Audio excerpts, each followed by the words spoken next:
Welcome. Whoa, it's yeah, it's quite loud.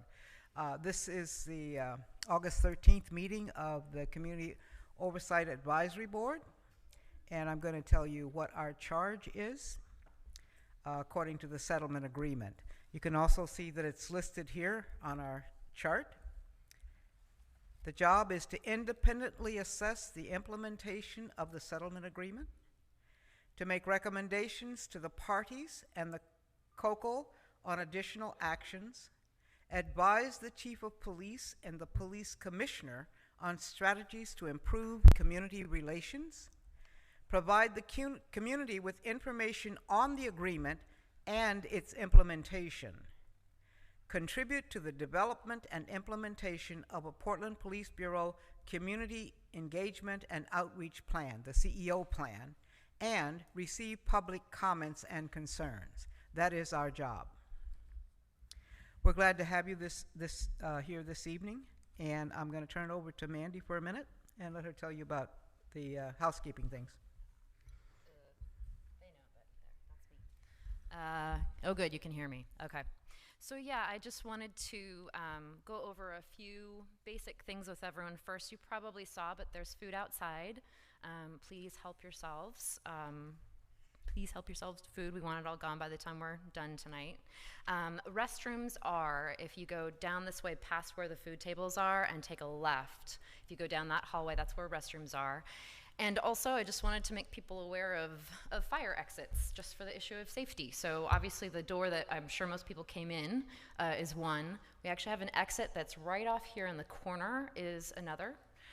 Just so that you're aware of those. And there are 3 exits outside in the lobby, one on either side right here and one down that hallway where the restrooms are. Also, accommodations.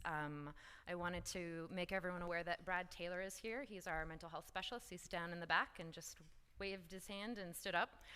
So if anyone in the room needs any kind of support during this meeting at all, please go and see Brad for sure.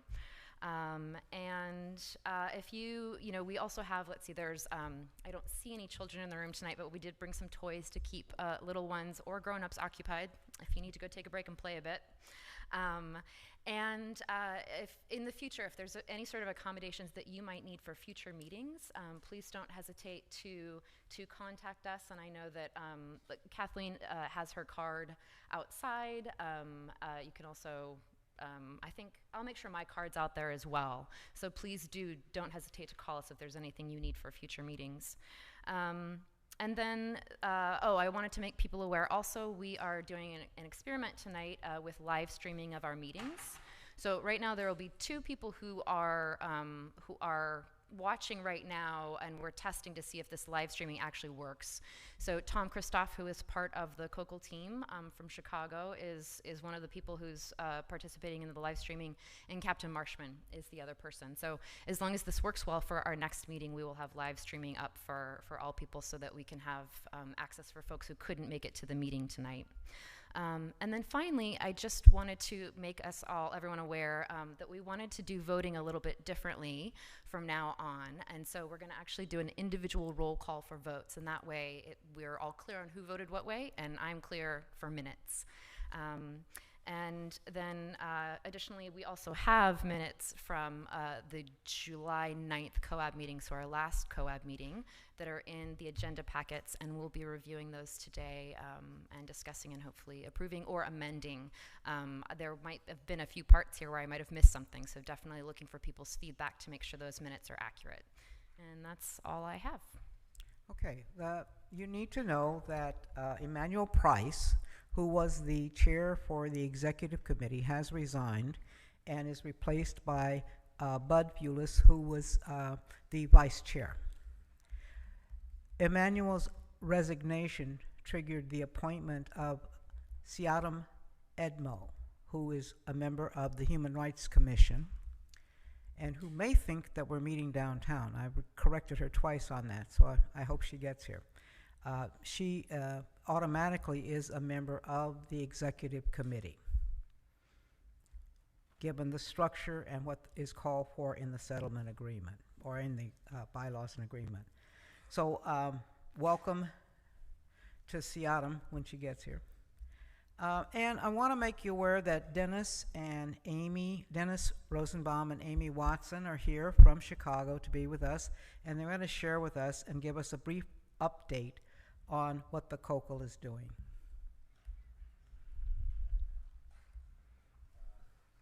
Hello. Thank you for having us. Amy and I are both just going to say a couple words quickly. First, although Emmanuel's not here, I really want to thank him for his service to this group and for his leadership and the time he put in. And I want to thank Bud for being willing to step up and do this. That's great. You know, our first quarterly report was out, and I just want to start by thanking you for all the very constructive and helpful comments and feedback, both from the last meeting and written comments. And as you can see, we listened to just about everything you said. And so you can see that, and the list of changes are there. And Amy, why don't you tell them about the scheduled changing in the format of things, of timing? Right, we have a change to the schedule for the quarterly reports that hopefully will be a sigh of relief for folks because it gives a little breathing room. But in order to get back in sync with the PPB quarterly reports, the next one comes out August 15th. Per the settlement agreement, the COCL, our report's supposed to come out 45 days after that. So we're adjusting our schedule to match that. So the next draft of the quarterly report will be posted online, I believe it's October 1st, and then presented to the full COAB on October 8th at that meeting. So that shifts our schedule a little bit, and everything will go then 3 months out from there. So hopefully that provides a little bit of a buffer room and some sort of structure to plan moving forward. Also, in terms of what we're doing, I know, first of all, I should just thank everybody here, because I know that each of you has done much more work than you thought you were going to do in this process. Amy and I call each other all the time and say, what did we get into here? You know, it's just taking up most of our lives, and so we know you're the same, and we really appreciate that. We're working on digging down, drilling down more in compliance in all 7 areas that are in there: force, training, mental health services, crisis intervention, employee information systems, officer accountability, and community engagement. And so what's going on out there in each of these areas, what's being done, what is the level of compliance, what's the quality of compliance. So our next report will have a little more detail. In some of these areas, we'll drill down even further than others. We're working, for example, in setting up the metrics that are needed here, really, that don't necessarily, some are in place and some need to be modified and expanded so that you and us and the community can monitor the changes in the Portland Police Bureau over time. And Amy, why don't you want to talk about the biannual report? Okay. Yeah, as part of the settlement agreement, we're required to do biannual outcome assessments and provide a report. So we're working on the first one that we hope to have out in the next few weeks, I believe by the end of August, beginning of September. And when that is actually out, we will make sure the COAB gets that. But for that report, our first one will be similar to the first quarterly report, and some of it will really go over kind of our plans. Because right now we're really looking at the data systems that PPB has and determining what needs to be, sort of modified so we can actually get the data and outcomes to assess that. We're also looking at our plans for additional ways of collecting data outside of those data systems, so we can really do a good job looking at the impact, looking at compliance, but then also the impact of compliance. So some of the things that we've done in our first report we'll be able to talk about. We did a survey of PPB personnel this spring, and we'll have some of those findings in that report. The community survey is currently out in the field, so we won't have that data back to report on, but that's something that we have for upcoming reports. We also are in the process of planning a mental health contact survey where we will ask people that have had contacts with police around a mental health issue to provide their perspective on how they experience that. Kind of in tandem with that, we're working on developing a version for family members and caregivers too, to capture that experience. So we have some independent sort of sources of information on how things are going and if the reforms being made by PPB are actually impacting people in the community. Good. And the community survey finally is in the field, and some of you may have seen it.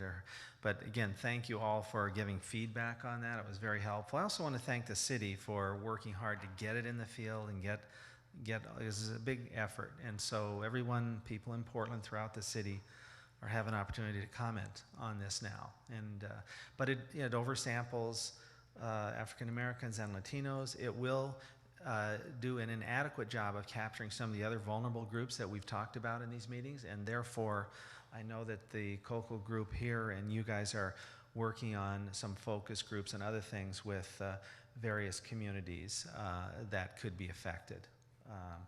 So I think we just want to thank you all, and we look forward to working with you in a coordinated way in the future here to bring about the kinds of reforms that are needed in the Portland Police Bureau to make it to the point where, force is something that's used rarely and only when absolutely necessary, and that there's positive relationships here and a transparent relationship with the community. So, okay, great. Thank you. Thank you. Thank you very much. All right. Now we're going to look at the minutes. You have the minutes in your packet, the minutes from the last meeting. And to reassure you, we will be working hard to get the minutes that you don't have updated and to you at a future time.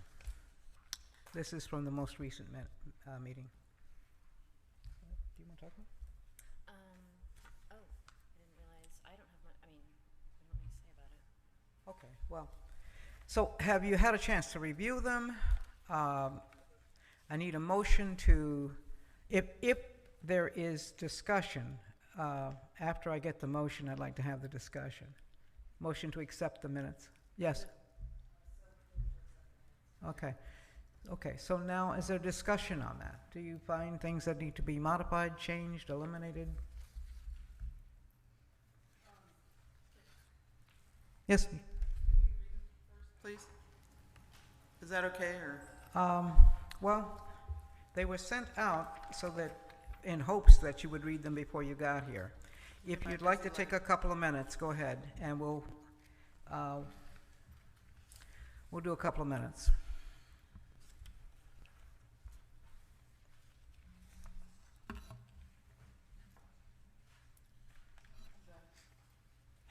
Yes, bud. While folks are doing that, just on the very first item, review, discuss, approve bylaw amendments, it was Sharon Mirren who moved to approve the bylaws. Myron, I'm sorry. And Sharon Maxwell who seconded that.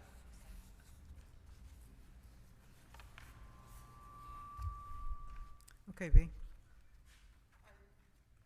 I was attending via teleconferencing at the time, and I'm not sure if my concerns were adequately heard, if at all. And I'd like the record to reflect that the mental health, the people with lived experience vehemently are against any sort of exclusionary policy making coming out of the executive committee.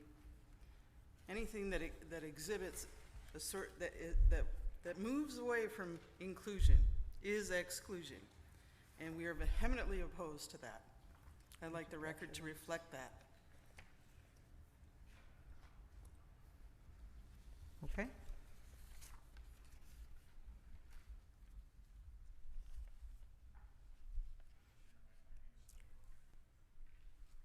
Oh, your name is spelled wrong? E-L. Okay, thanks. Okay. So we have any more discussion on the minutes?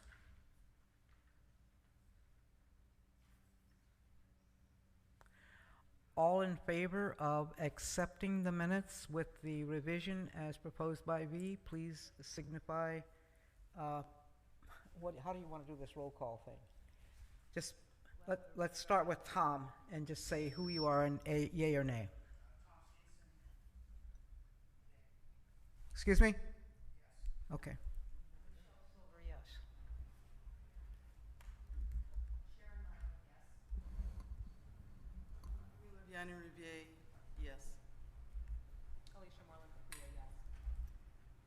Wallace, yes.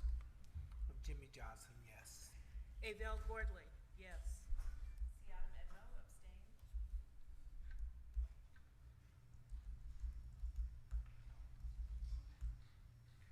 Yes. Sweet, yes. Laquita Lanford, yes. Okay. Catherine Gardner, yes. Okay. Any nays? You have one abstention. Okay, so the minutes are accepted. Next on the agenda is subcommittee reports. And we want to start with the Community Engagement Subcommittee. Jimmy Johnson. Good afternoon, everyone. I'm Jimmy Johnson with the Community Engagement Outreach Plan Subcommittee Chair. We met last Thursday, and currently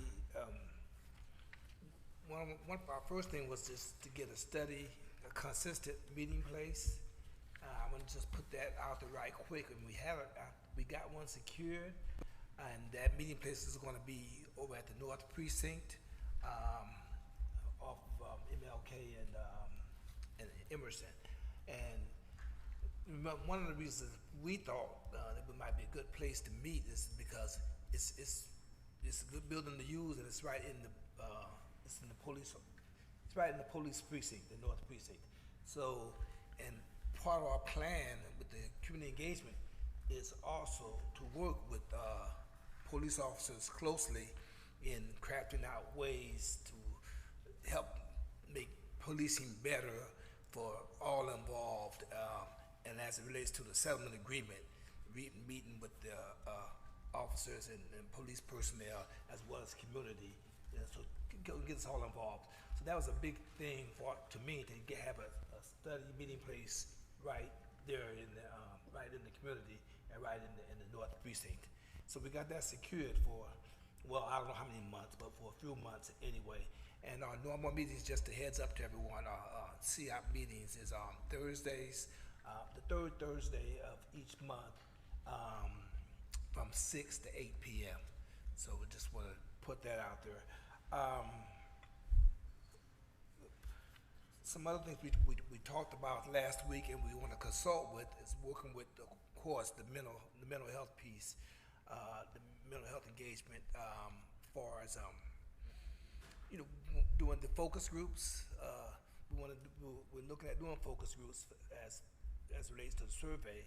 And one thing about the focus groups, we want to do kind of maybe 2 or 3 with the mental health community. We want to make sure they're engaged and involved in what's going on. And so with that, we haven't outlined how we're going to make it look, but with the help of my colleagues on the mental health subcommittee, we'll figure out ways to make that focus group to make it work and make it how it looks. And as well as survey goes, you all know the surveys are out now. They're out and they're being circulated, and they have been overrepresented. There's overrepresentation for people, African Americans and different populations that need to have. We want to make sure we reach out and touch. That we make sure they get the surveys. So they're out there. I think after the 1st of September, sometime shortly thereafter, we'll be getting surveys that be starting to trickle in and come in, and some of them are coming in now. And then we'll go from there as far as doing some actually some visiting. When I say visiting some places, some different places. For example, neighborhood associations, the community engagement outreach plan. We want to go out and visit several neighborhood associations. When I say that, I think there's a group of neighborhood associations. I think there's seven neighborhood coalitions. 7 coalitions. We want to hit all of those at within the next 4 to 6 weeks. We want to hit those, and we want to do that on a personal basis. One of us, and when I say one of us, could be any of us from the COAB, but that would be willing to be okay to do that. We'll set the times up. We'll get that together. And that's the plan for us more engagement, more outreach. Let's see here. And we'll definitely want to schedule a time. This is future, and this is maybe another month away or 3 to 4 weeks away to meet with the chief of police, the commanders of the different precincts, to meet with them and talk with them and engage with them about the community engagement outreach and how they see things going and what they see, and get input from each other. So we want to really collaborate and talk with what we see, what's going on, and how we can make this better as far as engaging in outreach. One of my personal preferences too is just the old school, just some old times back in the days when we used to have community policing here in Portland. I'm sure we still have it. I like to, when we engage with some of the commanders and officers, we talk more about that, how that would look, and how we can just how that can work, and work within the framework of the officers' normal duties, the officers' duties, and what they've signed up for. So those are some things we want to look at. And that's about where we're at right now. But again, I think right now we're moving in a positive direction. But it's work, and it's a lot of push and pull and give and take and work. But it's worth doing. So with the support of the board and outreach with the other board, I feel pretty okay with where we're at right now, where we're going. So that's probably into that. Thank you, Jimmy. Next committee is the Use of Force Committee. Tom Steenson. I'm the Vice Chair of the Data Systems Use of Force Compliance Subcommittee. Sharon Maxwell is the chair. She'll be here a little later. At the suggestion of Jonas Geisler with the DOJ, we've adopted, at least to date, a model of using work groups to get our work done. We currently have 3 work groups. We have a use of force work group that I'm chairing. We have a bias-free policing work group that I'm chairing, and we have a data systems work group that Bud Fulis is chairing. We have some community members that are either serving on the work groups or informally consulting and helping us. The use of force work group has, at the request of the COAB, taken on some review and formulated some proposed recommendations that have gone through the subcommittee. Those are being presented tonight for the COAB to consider. We are also, as that work group, working on proposed recommendations to the main use of force directive 1010. We've made, I think, significant progress. We hope to have recommendations to the subcommittee at its meeting next month, and then for the COAB at the first available meeting. The bias-free policing work group likewise has been meeting. We are in the process of taking recommendations to the subcommittee at next Monday's meeting, and there are other recommendations we're looking at. The data systems work group, in talking to Bud, is frankly somewhat stalled right now. There has been some staffing issues which I think may have been resolved, but if I understand correctly, Bud is having difficulty getting access to data, difficulty getting access to the Bureau's data systems, difficulty getting support from the Bureau or the COCO. And I don't mean to be harsh, but it seems like, from what I can tell from Bud, there's a logjam of some sort, and I don't know all of the details, but I would urge the Bureau and the COCO to get together with Bud and try to get his work group moving, because he has work to do and he wants to do it. I think that's all I have. Thanks. Okay. The Mental Health Subcommittee.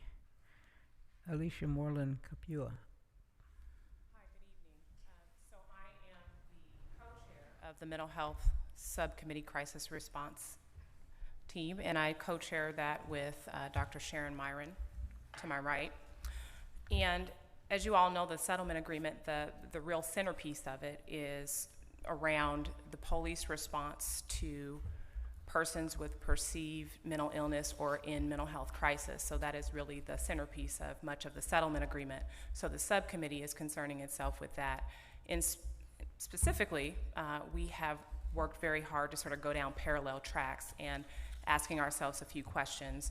What has been done, what needs to be done, and really the space in between what has been done and what needs to be done is really failure or opportunity. And in assessing that, we started out our process together looking at mental health directives for the Portland Police Bureau and taking a lot of time and energy and effort and thought in revising those mental health directives and giving really strong input to the COAB, which came in the form of recommendations to this body. And then as a part of that process, we've also tried to be very laser beam focused in our approach and look at what the settlement agreement called for and work specifically on what's mandated. And so some of the work that we've been doing specifically currently is around understanding a little bit more about the behavioral health unit that the Portland Police Bureau actually had in existence well before the settlement agreement and the DOJ mandate. There was a lot of sort of groundwork done beforehand, but again, this is a part of our process of trying to understand what has already been done in terms of the police trying to respond to persons with perceived mental health crisis or in crisis or with mental illness, and also trying to understand a little bit more about hiring practices, how police officers are hired, and a little bit about the subculture that is Portland Police Bureau. And while doing that, again, working in parallel tracks, doing the work of looking at specific things like the mental health survey, which Dr. Watson referred to earlier in her introductory comments. Our subcommittee has been asked to give specific feedback on that survey that will go out specifically to persons who've had interactions with the police who also were identified as persons with mental health, who were in a mental health crisis or had some sort of mental health diagnosis at the time. So we're in the process currently of looking at that survey and offering some feedback. Our deadline for offering that feedback to Dr. Watson before she distributes it is August 20th. So we've been doing that work as a subcommittee. The other piece is thinking about what's required for us to know in order for us to do our job most efficiently and effectively. So we've looked at specific trainings, but also wanted to understand the trainings that Portland Police Bureau may or may not have had, and if it's required, looking at the crisis intervention training, whether or not what has been done is sufficient. Right, again, the base of our questions are pretty simple. What's been done, and what hasn't been done or what needs to be done, and what should be improved in the process. So we're going through trying to be, again, very strategic, looking at what the settlement agreement calls for around mental health, and some of the mandates for Portland Police Bureau, being thoughtful about that and doing the work in the subcommittee and coming back and making some very thoughtful recommendations. We meet every first Thursday of the month. We invite all of you to please come out to participate. Every first Thursday from 6:30 p.m. to 8:30 p.m. We were meeting last Thursday. We met at downtown, but typically we meet at the PCC Climb Center, and all of that information is available on the website. And again, I do encourage you to come. The mental health crisis response piece is the crux of this settlement agreement.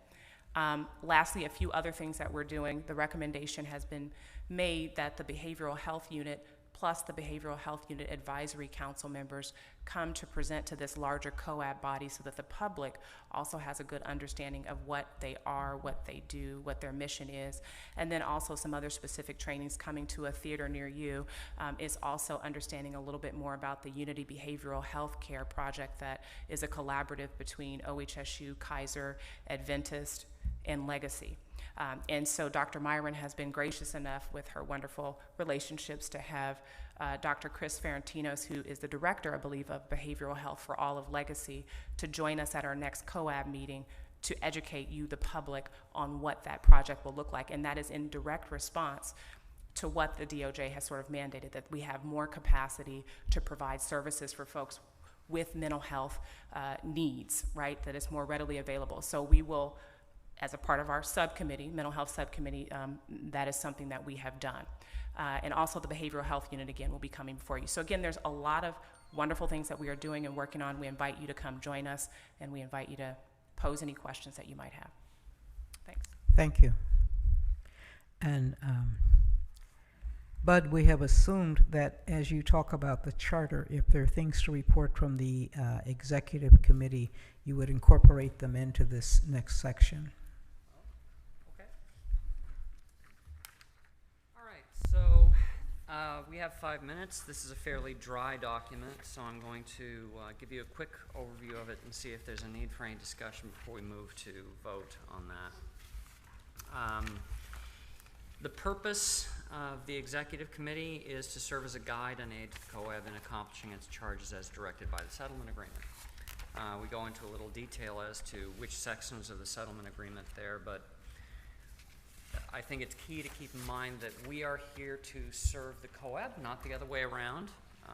We are here to act as a point of escalation, a place to get help, and also a place to make sure that we're meeting our requirements under the settlement agreement.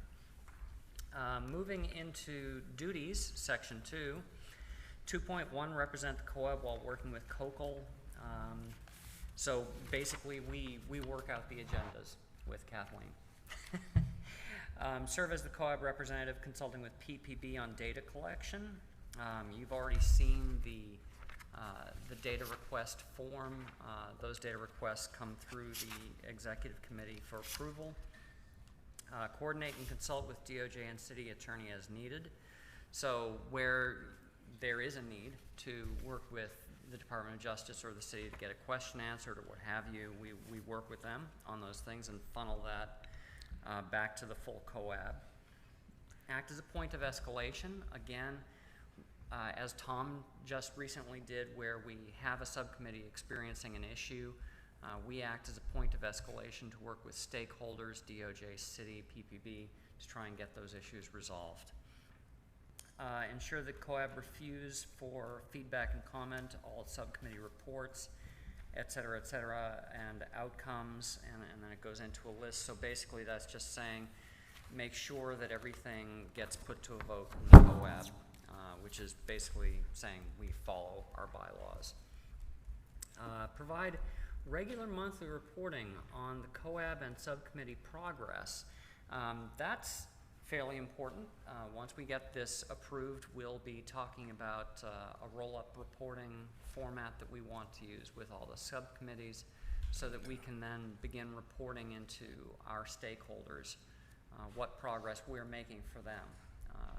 So I think that's a very important point to keep in mind. We'll maintain our own bylaws if necessary. There are none yet, but if we need them, we have the right to do that. And then we go into membership. I think the only two important points to draw out there is we did agree with Department of Justice that alternates cannot serve on the executive committee and that non-committee members cannot serve on the executive committee. But otherwise, the membership of the executive committee is made up of one full voting COAB member from each of the 5 major stakeholder groups, which are PCOD, Human Rights Commission, Portland City Commissioners, and then the community, and then there were joint representatives from PCOD and HRC. That's why, for instance, after Emmanuel resigned, the person who replaced him is now automatically on the executive committee because that is our one representative from HRC. So that said, I'll turn it over to any questions or discussion. I'd like to clarify something, Bud. Go ahead. 2.2, we did, in our setting up of that request for data, we did not require it to go through the executive committee. It can go directly to Chicago Tom. Okay, so that might be something that we'll need to modify. Yeah. The second piece is 3.2. Reads alternates and advisory COAB members. I'm not sure what advisory means in this context. That would refer to, for instance, police advisors. Oh, okay. Can we use non-voting? Right. Okay. Any other comments, observations, recommendations on this charter?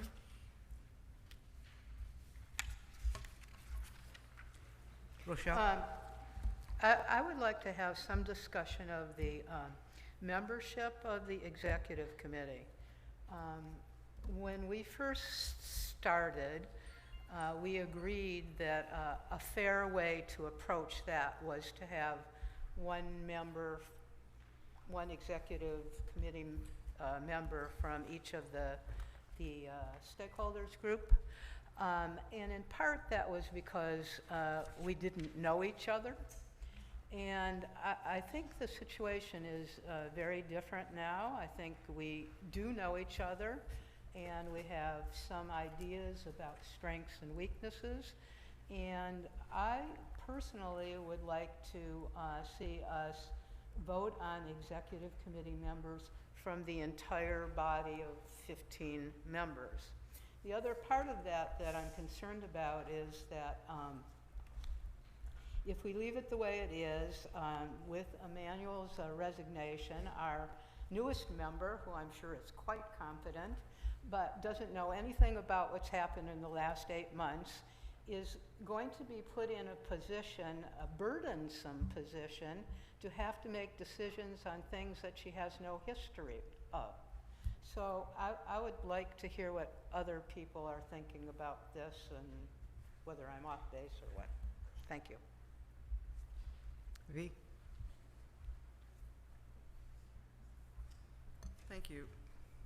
I also think that it puts an unseemly burden on a newcomer.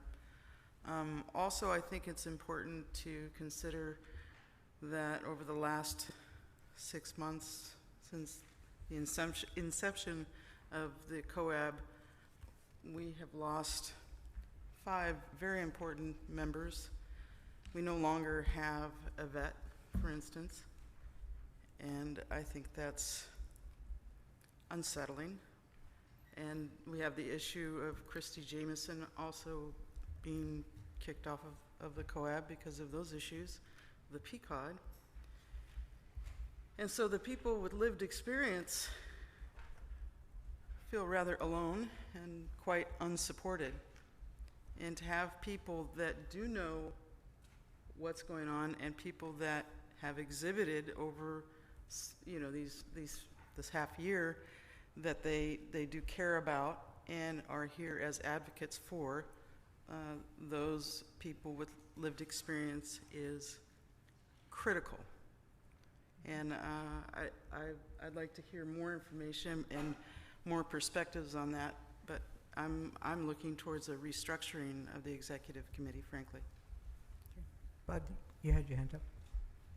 Just as a point of clarification, where that particular item came from was more from the Department of Justice when we negotiated this charter with them. And they're feeling that the settlement agreement sets up a balance between these stakeholder groups, and that balance must be maintained on the executive committee. I'm not speaking for or against that by saying that. It's just a point of clarification. Okay, hold on just a minute, V. Anybody else? Back to you, V. I hope I've made myself clear that the balance on the COAB is woefully tipped. Okay? We're hearing that. Okay. Yeah. It's just when I hear Bud say that the DOJ created this system, that's fine, and I appreciate the spirit of the DOJ doing that. But let's talk about what that means and perhaps even get the DOJ to have a conversation with the General COAB itself, so that way we could be clear about what a balanced representation means Okay, in the executive committee. Okay. Let's be clear about what are we talking about. Balanced representation on the COAB, balanced representation on the executive committee. What we were not prepared to do, I think, tonight was challenge this and go into that big discussion on what does balance mean. So give me your preference for how we proceed with this recommendation for the charter. Tom? I join in Rochelle's suggestion that, with all due respect to the notion of balance, that I think the executive committee is a crucial, or should be a crucial, piece in the success or the failure of the COAB. And I do not think the executive committee to date has been, for a variety of reasons, and I'm not faulting individuals, but has not been as strong and has not, I don't think, provided what is necessary leadership for the COAB. And we all have a lot of work to do. We all have lots of things to do. And I think it's important that the people in the executive committee want to be there, are committed to doing the work, and have the kind of leadership, interest, and abilities that, as Rochelle pointed out, I think we have a feel now for people, and we can make those kinds of decisions. And it's not that it wouldn't be my preference that it would split out and everyone would be representative along the suggested form of the charter, but I don't think it's the best idea for having an executive committee that works as well as I think it's necessary, and I don't think to date it's done as well for us as we would hope for. And what I'm asking you for at this point in time is to give me some instructions on how you would like to proceed.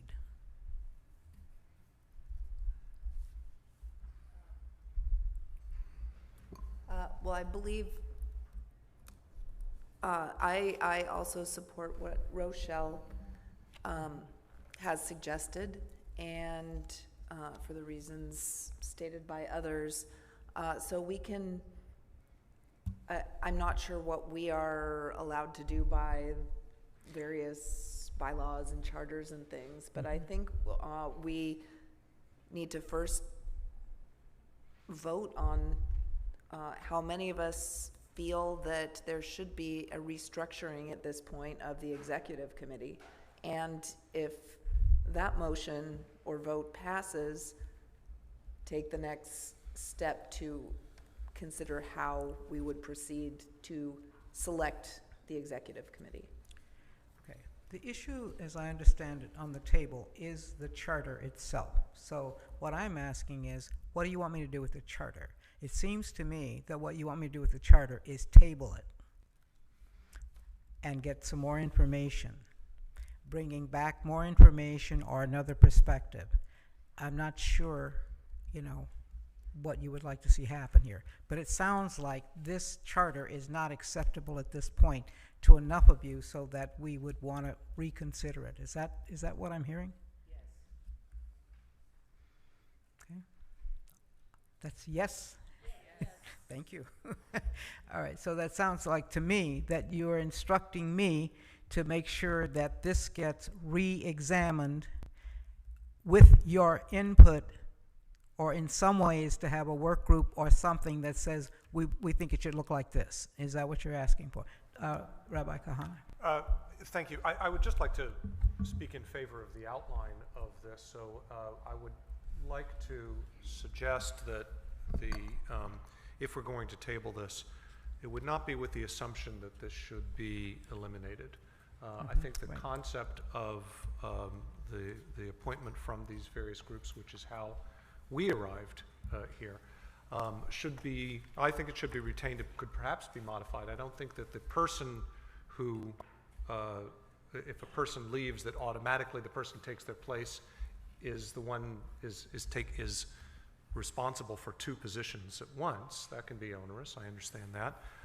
But I think that someone within that group which should still be filling that seat. So rather than opening it up for full election from anyone on the COAB, that it should be within a smaller group. So again, I think I would just like, if this is going to be re-examined, that we not simply assume that it's to be eliminated. Rochelle, Sharon, and B. Three of the groups consist of one individual, so there is no group to be selecting from. There is only one person that was chosen to be on this committee from the Human Rights Commission, one from the Disability Rights, and then a joint appointment of those two. So 3 people out of the 5 on the executive committee go on automatically. So, you're welcome. Sharon? Sorry, Billy, here, the first part of the conversation, but I really feel like it would be a disservice to the group if we bring on someone new at this time. I think we should pull from the COAB members and allow a 6-month waiting period to go by where that person can get brought up to speed. And then being brought up to speed, we have other people that we're recruiting to get in the queue because we see how important the work is, and when you're not involved in coming to the meetings, it can just, you will not understand what's going on. So I would make a recommendation that we pull from the members that are already within the group, and then that person coming up, that's being recruited, you know, come on board, be a part of one of the subgroups, Okay. and get abreast in. One of the things that's happening here is we're beginning to try to solve a problem that we're not set to solve tonight. And so I would like to redirect this discussion into where we can get the problem solved. And it's not going to be here tonight. We have some research to do. We need to look some things up. We have an appointment that has been made, and that's the way that it's been laid out. We need to look at that. And we need to look at it as a body. But I don't think tonight, given the agenda, we're going to resolve that. So what I'd like is your permission to start the work that will get you to a place that will resolve the issues here. V and V. Did you want to go? Go ahead. I'd like to move to go ahead and put this in the parking lot, the proverbial 10-story parking lot. Alicia? I second that. Okay. All in favor, please so indicate by saying, what? Can we just raise our hand? Okay, do we want to do a roll call again? Just raise your paddles if you say yes. So we got, can you see who's there? Tom, Michelle, Rabbi Kahana, V, everybody who can vote. Okay. We'll be back to you as soon as we can. There is, the next agenda item is regarding the recommendation to establish an accountability subcommittee. And to put the issue in perspective, the Data Systems Use of Force Compliance Subcommittee originally believed that it would be handling probably more than it was capable of handling, but it would be handling an area of work which is being called accountability. Within that area, there are multiple references to accountability issues in the settlement agreement. And there's a handout that I prepared that lists the Independent Police Review Commission, the Internal Affairs Division, the Employee Information System, discipline as a generic issue, the Police Review Board, and the Citizen Review Committee, and there may be others, but I think that captures most of the various bodies and, at least as an overview, some of the areas where there is work to be done in terms of evaluating directives, in some cases training, and in an overall sense compliance with the settlement agreement in terms of those provisions. As it turned out, our work group determined that we could not, with current membership, staff a work group to do that work. In a clumsy way, I tried to get the subcommittee approved at the last meeting, but it now has gone through the Data Systems subcommittee. it's gone through the executive committee, and it's now being brought to the full COAB for a vote to create that subcommittee. In terms of membership, I can say that to date, I know V and I have had some conversation about willingness to work on that subcommittee. And I think both of us have reached out to 2 or 3 different community people who have indicated some interest, depending upon the makeup of the subcommittee and so forth, of doing some work on it. So there's a need for people to do the work. I think there's also a need for the subcommittee to be created. At some point in time, Tom, I think you had extracted from the settlement agreement the areas, and you put them on a piece of paper. I thought it was part of the handout. It's a one-page, yeah. Sharon has it. It's a one-page list of the areas and references. Any discussion on this? This is a proposal to establish a committee, a subcommittee that would be responsible for oversight of the accountability provisions of the settlement agreement. Rochelle. I think, well, first of all, I support the formation of the subcommittee to look at accountability, because it's even bigger than Tom was saying. It's a whole section in the settlement agreement, section 8, and it's from paragraph 121 all the way through 140. The community has been very concerned about officer accountability, and we really need a committee that is focused just on this topic, as it's really quite large and needs the attention of a separate committee. So I support the formation of a new committee. Further discussion, observations? Philip? Hi, this is Philip. I think it's very clear that accountability needs to be involved in its own subcommittee group. I think that's very obvious.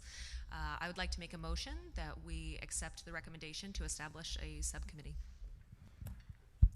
So Philip has made the motion. Do I have a second? Second. We have several seconds. Choose one. Okay. We have a member of the public who would like to also speak to this, and it's Nancy Newell, or Newell.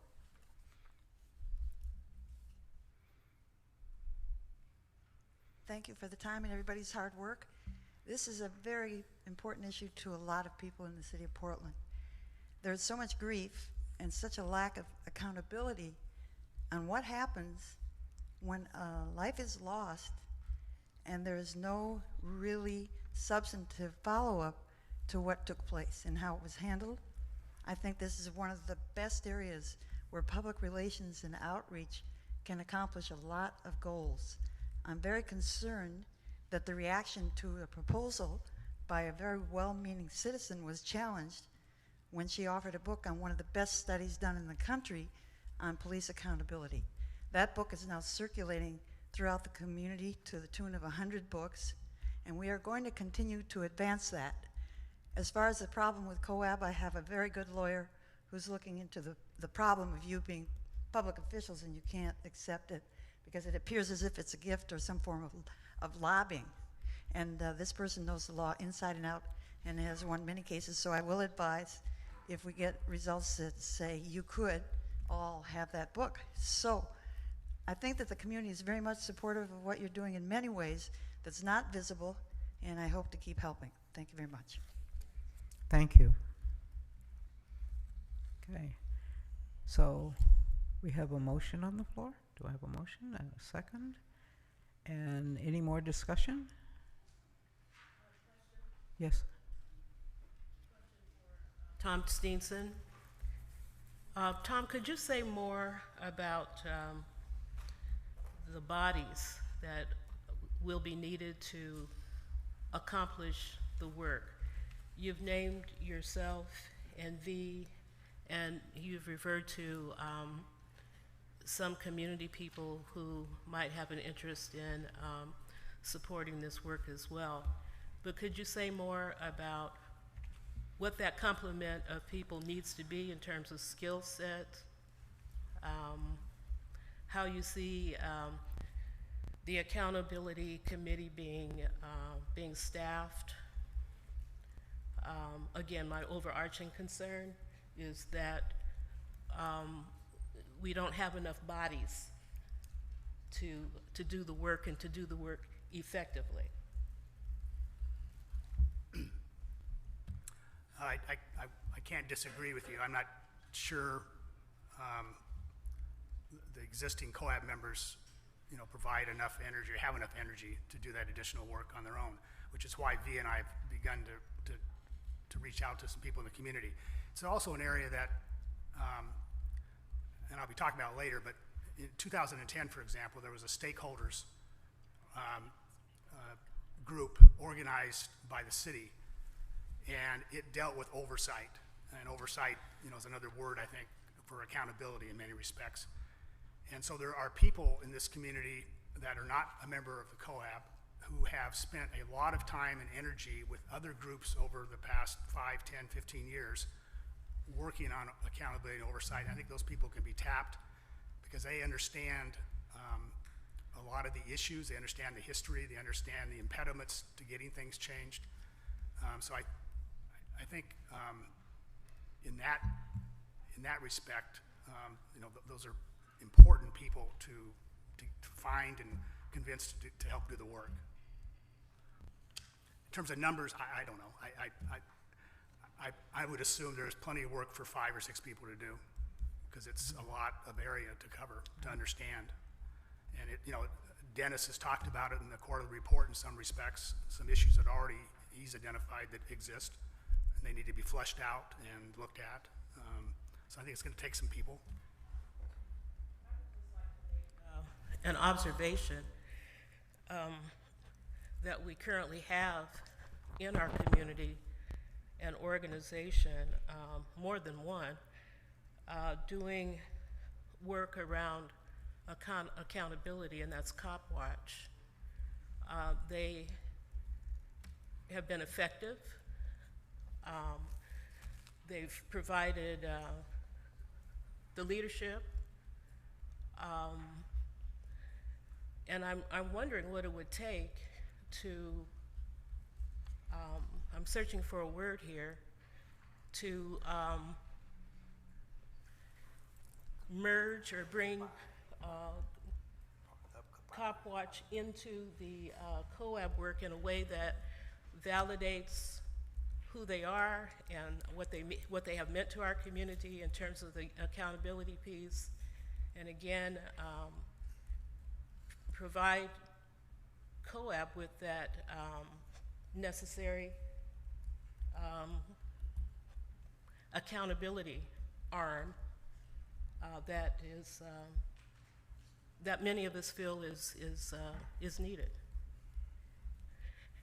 And so I guess as I'm musing out loud, I'm looking at Dan Handelman. What I'm suggesting is not new to him. I think we've had a brief conversation about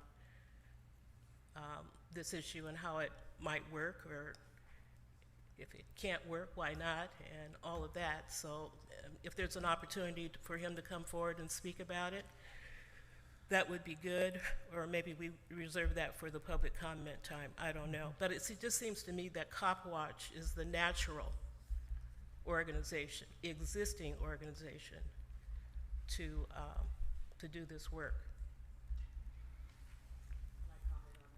No. Well, let me, okay, yeah, go ahead and comment, go ahead. What do you want to say? You want to invite them? Yeah, okay. Well, that's an invitation that just happened, I think. And I think what we need now is to decide that we want to make that, formalize that, and see what we can do after we have some more discussion from the COAB. Okay, let's just go 1, 2, 3. Okay, I just wanted to say that I also would volunteer to work on such a committee. I have considerable experience Yes. in the area of accountability, and I can't formally be on the committee because of the new rule about only being allowed to be on 2 committees, and I'm already on the Data Systems Use of Force Committee and the Mental Health Committee. I've also talked to 2 community members, one who's here with the League of Women Voters, and who knows a great deal about accountability, and another woman who is not here who agreed that they would consider participating on this committee. The COPWatch people are always asked to be part of subcommittees.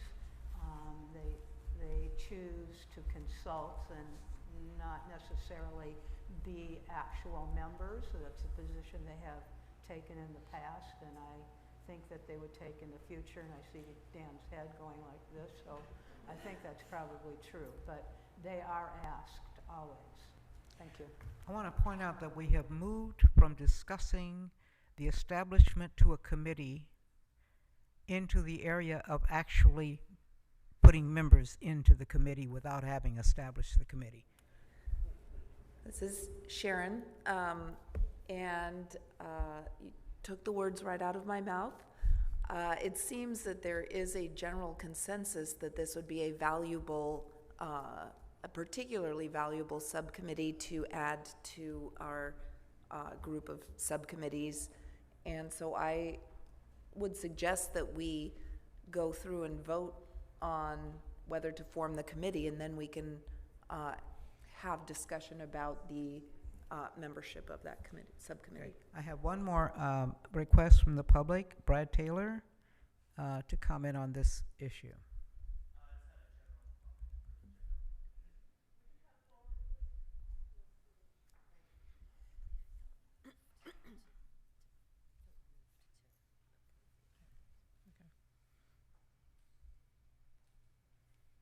So this is just a general comment, and it's on behalf of Anne Brayfield, who's not able to attend.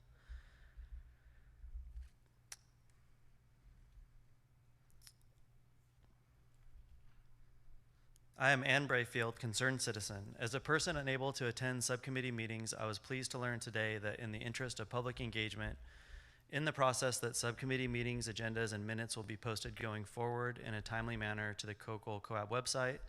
And I'm glad to learn that live streaming COAB meetings is being tested tonight and hopefully will be available in the future. The ability to participate in the public comment period in real time would be a welcome addition to live streaming. Thank you. Okay, thank you, Brad. I had you signed up for something else, but okay. So Philip made the motion to establish the committee. Is that correct? Yes. Okay. Do I have a second? Do I have a second? Okay. You have several seconds. Choose one. Okay. All in favor of the establishment of a committee that will be focused on accountability, please raise your paddles.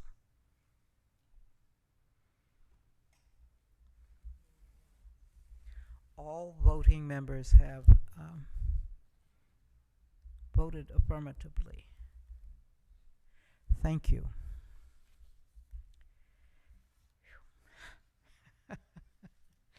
All right. Public comment. We try to do that about 6:15. We're running a little late. General public comment. We have 2 people who want to speak tonight. One is Dan Handelman, and the other is Joyce Harris. Come forward as you choose.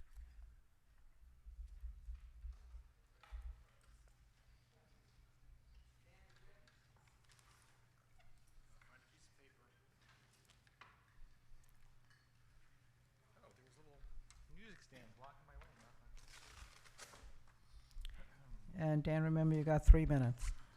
Thank you. Good evening, COAB members. Very large table. I'm Dan Handelman with Portland COPWatch. First of all, we had this discussion about the location of the COCL's office, and we have discussions about where you're going to have your general meetings. I'm very concerned about the outreach meetings happening inside a police precinct. The people who are affected by the issues that brought us here do not want to go inside a police precinct. The point of this group is to get us to the place where maybe the community feels comfortable going into the police precinct and when the problems are solved. But the problems aren't solved yet. So, James Chassie ran away from the police, and that's why how he ended up getting beaten up and killed. And there's a lot of people who react that way when they see police officers. So a lot don't want to be inside a police precinct. So I'm hoping you can reconsider that location. And this kind of goes to the recurring theme that we've brought up over and over again, which is that it's not so much the problem that the community doesn't understand what the police are doing in their shoes, that the police don't understand necessarily what the community is doing. And if we want to get the police out of their cars, we should also get them out of the precincts. I'm a little confused about the mental health committee's work that's being submitted to the COCL. I'm not sure if that's being run by the whole COAB or by the public. It's not really clear exactly what it was, so maybe there can be some explanation about that. The appointment of a new person onto the steering committee is going to happen because the only discussion that was happened was tabling the new bylaws for the executive committee. So unless you take a second vote to figure out who should be on there in terms of people who have the background and have gone through all the trainings, that person, no, I don't know you, so I'm not trying, this is nothing personal, is going to be on your steering committee. And I think that should be clear. There's another item that's on your agenda,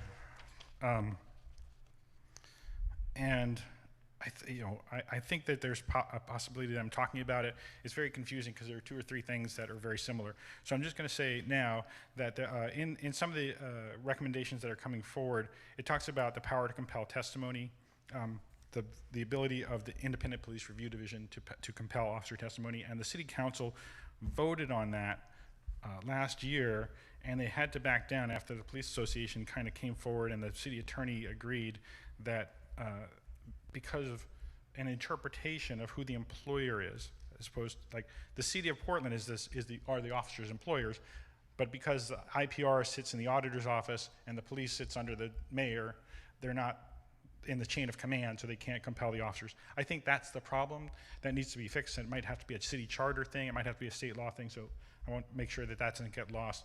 And there's also something in the same document that talks about training deficiencies that are going to be looked at as part of police shootings investigations, and I think it should also mention if the officer violated training as part of the incident that happened. I'm not sure if that's what that meant by training deficiencies, because to me that means that the training itself wasn't good, but I think also if the officer didn't follow training, that should be part of the investigation. Thanks.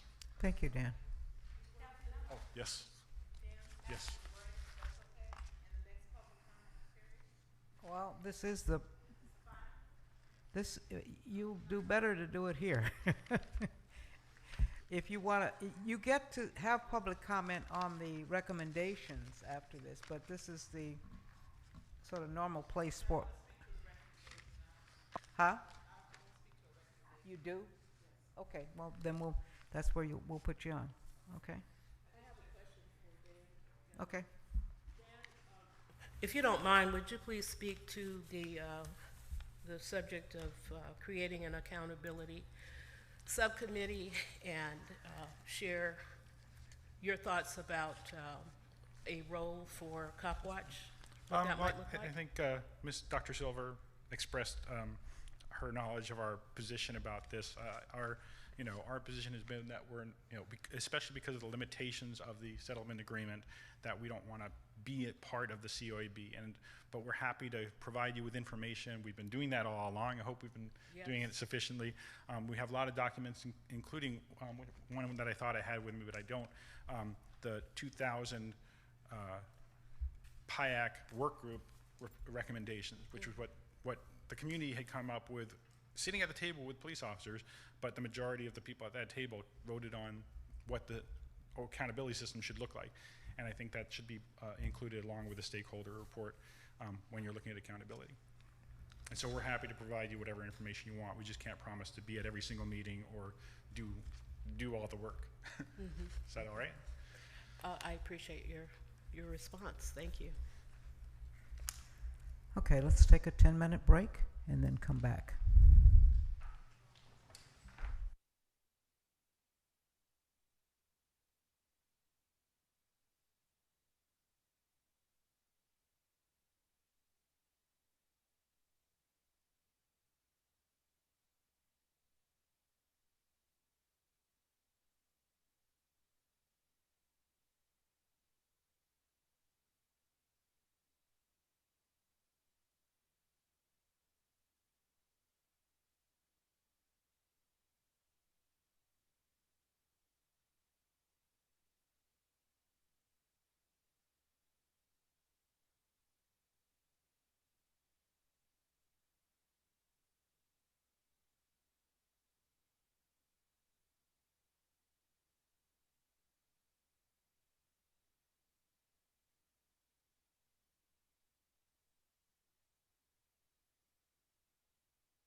Before we start business again, the first thing I'd like to do is introduce you to our newest COAB member, Siadam Edmo. Welcome, Siadam. And Alicia has asked for a minute to clarify an issue around the Mental Health Committee. Sorry, so I think Dan brought this up in his segment, and I had a chance to speak with him at the break, but I also wanted to make sure that all of you were privy to the same information that he was privy to. So the issue was brought up about not being clear about the processes or recommendations that the Mental Health Crisis Response Subcommittee were making.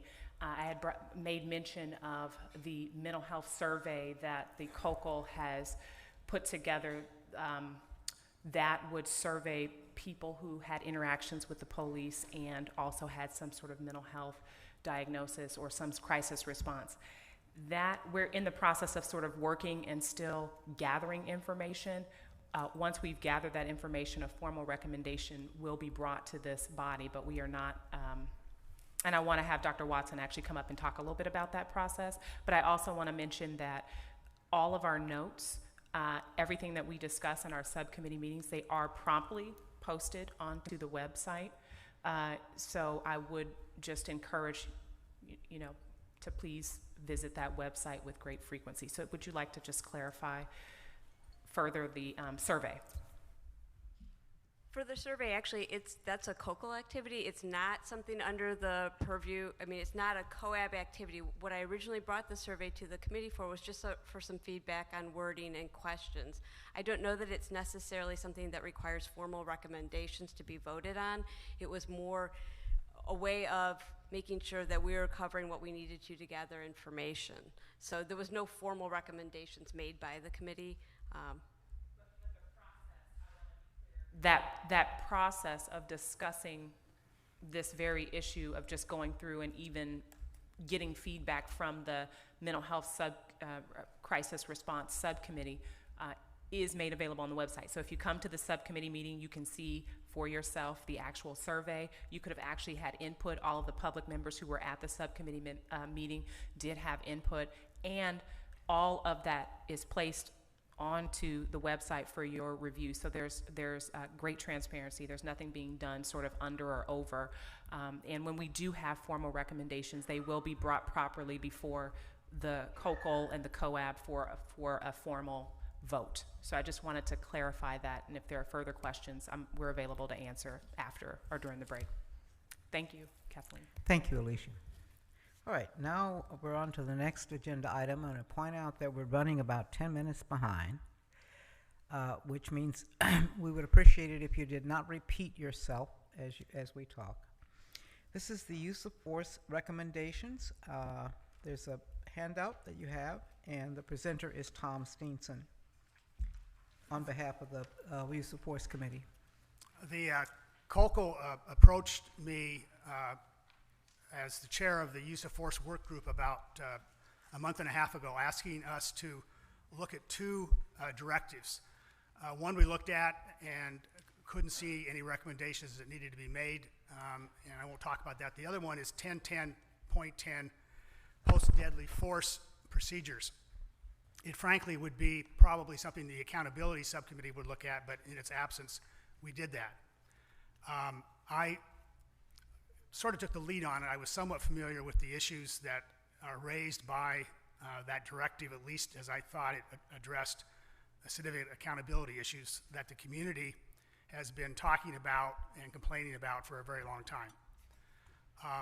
Also, the city, over the past 15 years, has hired consultants, expert police people from two different organizations to come in and offer opinions. And those opinions about the oversight have supported the recommendations that the work group then formulated. Likewise, more specifically, I mentioned earlier in a different context, the city put together with an ordinance in 2010 a stakeholders group that was comprised of a very broad number of groups and individuals in the community. I just want to briefly point some of them out. The Albina Ministerial Alliance, the IPR Citizen Review Committee, Oregon Action, the Portland Police Bureau was included, the Human Rights Commission, the Office of Independent Police Review, the National Alliance of Mental Illness, the National Lawyers Guild, the League of Women Voters, the ACLU of Oregon, COP Watch, the Office of the Commissioner in Charge of Police, and there's several others. It was a very broad, diverse group of the community, and they were convened to look at oversight issues. I think in part it may have had to do with the death of James Chassie. It may have had something to do with the death of Aaron Campbell, but in any event, people were concerned that oversight wasn't being conducted in a way that officers were being held accountable. So that stakeholders group, not everyone voted, but of those who voted, usually 15 to 16 of the members, mostly unanimous. They also passed on recommendations that are similar to the ones that we're now bringing before you. Also, the city auditor supported the recommendations by the stakeholders committee, except insofar as it would require a change in an ordinance or maybe a change in the collective bargaining agreement with the police union. It was recognizing that they couldn't just unilaterally do something. It would take some legislative change within the city and perhaps renegotiation with the police bureau, and I'll get into the specifics. So the point is, what the work group did was really look at the history of what the city's been told for a long time by its own expert police consultants and what the community's been asking for. We marshaled that, looked at the directive, came up with proposed recommendations, took them to the Data System Use of Force Compliance Subcommittee. The subcommittee voted unanimously 5-0 in favor of the recommendations and forward them to the COAB for its consideration tonight. There is a handout that lists the 6 recommendations. I'm going to reverse the order just to sort of get through them. There should be a one-page handout you have. There's a topic called Information to the Media or Public about the Subjects of In-Custody Deaths or Deadly Force.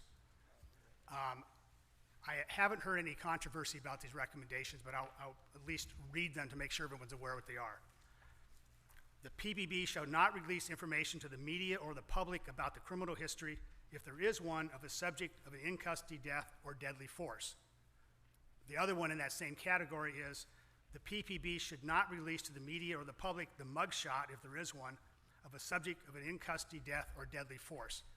The thinking of Portland Cop Watch, and it was then shared by members of the subcommittee, is that there's no need to release that information about the subject of a shooting, whether the person survived or not, or the subject of an in-custody death. That it only taints the picture of the person, dehumanizes the person. It really doesn't add anything to the public or the community's understanding of who this person is who lost his or her life. Maybe later, but not in the beginning. By comparison, the Bureau doesn't release information about the officer and a history of complaints, if there is one. So the Portland Cop Watch people and the subcommittee thought it was just information that should not be released. Moving back up the page, again, both through the community and through some of the stakeholders committee meetings and the police experts, we looked at independent outside investigations. There's been a long history of criticism that the Police Bureau investigates itself and that there is the risk of bias, that there's a risk that the investigations are not adequate. And what the issue, I think the subcommittee believes, really ends up addressing is that when you don't have outside investigations of the Police Bureau, the community and the public is distrustful of the results. And I don't think the subcommittee knows whether the results will be different, but they believe that those investigations should be conducted outside. So there's 2 levels of investigations. There's the criminal investigation of officers for potential misconduct. Again, if it's a homicide, typically the homicide investigators for the city and the Police Bureau have been doing that. The recommendation is that should be done by an outside competent law enforcement agency. And whether that would be a county sheriff's office, whether it be the state attorney general's office, it would be done by someone else to ensure that there wasn't some kind of implicit bias or shortcomings by the internal investigation by the homicide investigators. The other outside investigation that the subcommittee felt was important is to have the IPR conduct investigations, particularly of shootings or the use of deadly force and in-custody deaths, and currently they do not do that.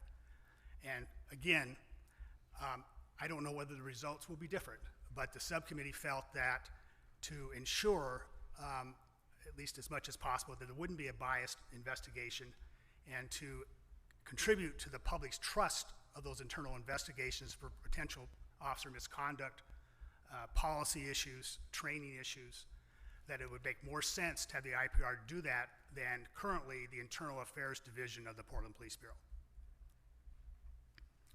The next area is labeled compelled statements to the Independent Police Review Division within 48 hours of incident. There's two issues in here.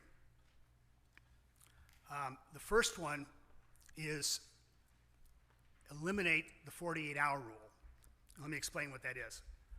The collective bargaining agreement between the Portland Police Association, the union that represents officers and sergeants, has a provision in there which the city has agreed to in the negotiations that requires for any potential investigation leading to any potential discipline that officers are entitled 48-hour notice before they can be compelled to talk to an investigator.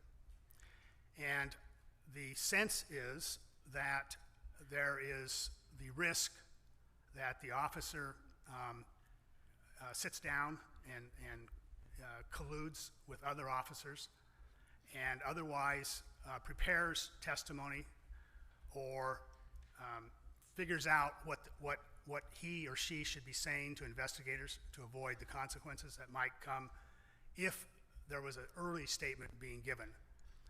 And as I think we're all aware, if you're a citizen and you're charged with a crime, or if you're a victim and it's some tragedy, or if you're in a car accident, believe me, the detectives want to talk to you right away because it's important for the investigation to get moving and to find out what people have to say. In this country, the police unions have prevailed in many, many jurisdictions in gaining this delay period. And the feeling again is by the subcommittee and the stakeholders people, and you'll hear from people I think today live in terms of their opinion, is that in order for the community to trust the police, one of the components of that is that they need to be interviewed and forced to give testimony if they're not willing to do it otherwise as part of their job. Just like you would if you were in an employment situation and something happened and your employer came to you and said, hey, tell us what happened. It is controversial in terms of the police association. They're going to be testifying, I think, tonight or offering a position on that.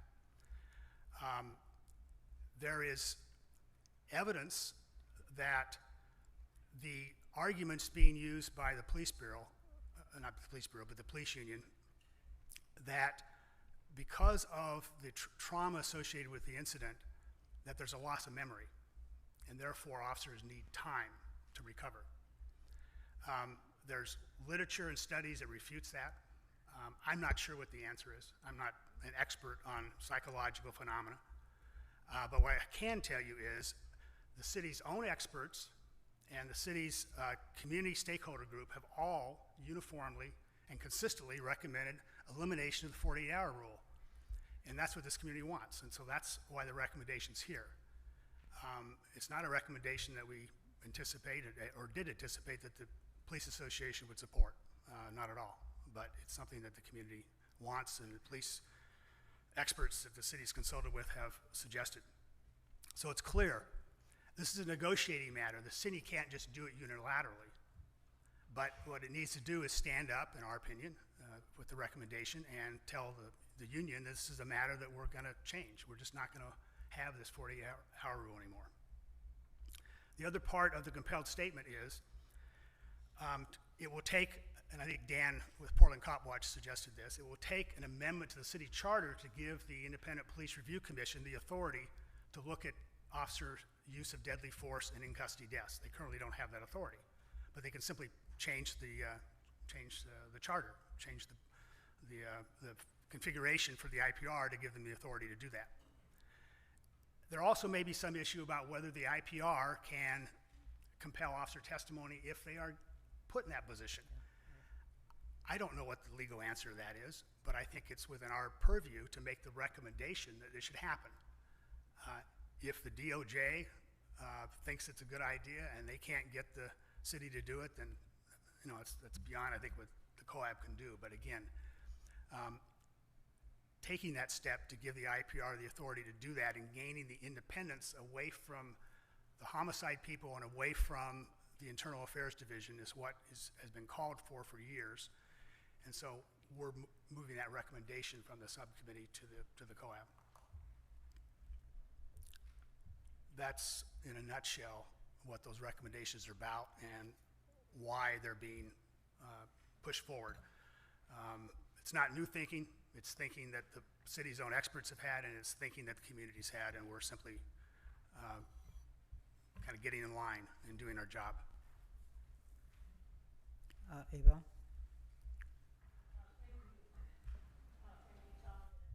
Committee, I would just like to speak to the compelled statements. What I would like to issue. do is for us to handle one at a time. So if we start with compelled statements, let's talk about that a little bit and then Okay. go to the next one so that we aren't mixing them all together. Specifically the 48-hour rule, and Tom and maybe Dan Handelman, you can help me with my memory here. I recall some months ago that the city council heard testimony from one of the consultants. Is it the Park Group? Thank you. I remember them being very explicit about the 48-hour rule being inconsistent with best practices. And I also recall them strongly encouraging that the practice stop. I also recall that it was Commissioner Saltzman who was adamant that the 48-hour rule needed to go. And the mayor said some words that were not as explicit or as specific as Saltzman's, but I'm bringing this up because this is an issue that belongs before the council, the mayor and council, and they need to hear that the subject needs to be a part of the discussion that takes place around the contract. So I can understand that the issue is here before us to talk about and vote on. That's what you're seeking, right? A vote? Yes. Okay. But again, I'm just saying that the council has heard a strong recommendation already from a esteemed consultant, and it's the council that has failed to act thus far. The mayor and council. Do I have hands? Paul? Philip? I'll go second. Thanks, Tom. I do want to focus on eliminating the 48-hour rule. And speaking from the community perspective, that's something that communities wanted for a long time, and most COAB members do agree that this should be eliminated. And I think we need to be really clear, and I think we need to go ahead and vote to eliminate it. Paul? So a couple things on compelled testimony. One thing that Tom didn't talk about is Garrity. It's a court case that talks about that as soon as an officer is compelled to give testimony on, say, the basis that if you don't interview or give us the testimony, then you could be fired or disciplined. All of that, the officer says, cannot be used against them in a criminal case. When we talk about compelled testimony, I think we need to be clear on where that occurs in the police bureau, and that occurs in officer-involved shootings and in-custody deaths. If we're talking about a beanbag use or a taser use or pepper spray or something to that effect, or physical injury on use of force, it doesn't happen there. The interview is done immediately. There is not a delay at all. It happens there and the reports are written. So it's a very limited, the compelled. It is, and currently the way that it is moving is an officer-involved shooting occurs, and as you heard from Constantine in the last one, there are 7, 8, 9 layers of review from different places that are not associated with the Portland Police Bureau at all, or under different city elected or county elected officials. And so the review happens, the officer-involved shooting happens, the officer is then given the opportunity at the scene to give a voluntary statement as well as a voluntary walkthrough. They're giving legal counsel, and at that point they have the right to exercise their Fifth Amendment not to self-incriminate. So then what happens currently is there are 2 voluntary recorded statements that officers are given. They're given one to detectives for the criminal interview, and they're given another one to a grand jury. So there's 2 voluntary statements. And now my fear would be that, and something to think about for everybody, is that if we start compelling officers immediately at the scene that they have to talk, where does that criminal side of that potential prosecution go? You know, Tom talked also about the fact that, hey, you know, if you're a victim or a suspect, you're not going to have, you know, they're going to interview you right away. Well, I think that the expectation that the community has of a police officer that's involved in a shooting and the information they give is far different than the information that is expected from a detective to get on a homicide suspect. Somebody else that was involved in shooting somebody. If they're a murder suspect, I need you to admit that you did the murder. Well, an officer, it's far different. We need something that's accurate, concise, correct. We need to know that you're following policy and how what you did fit into that policy.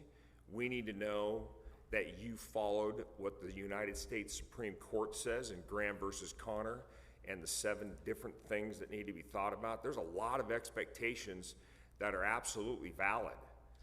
So I think what the officer has to do, and the expectation officer is far greater, as it should be,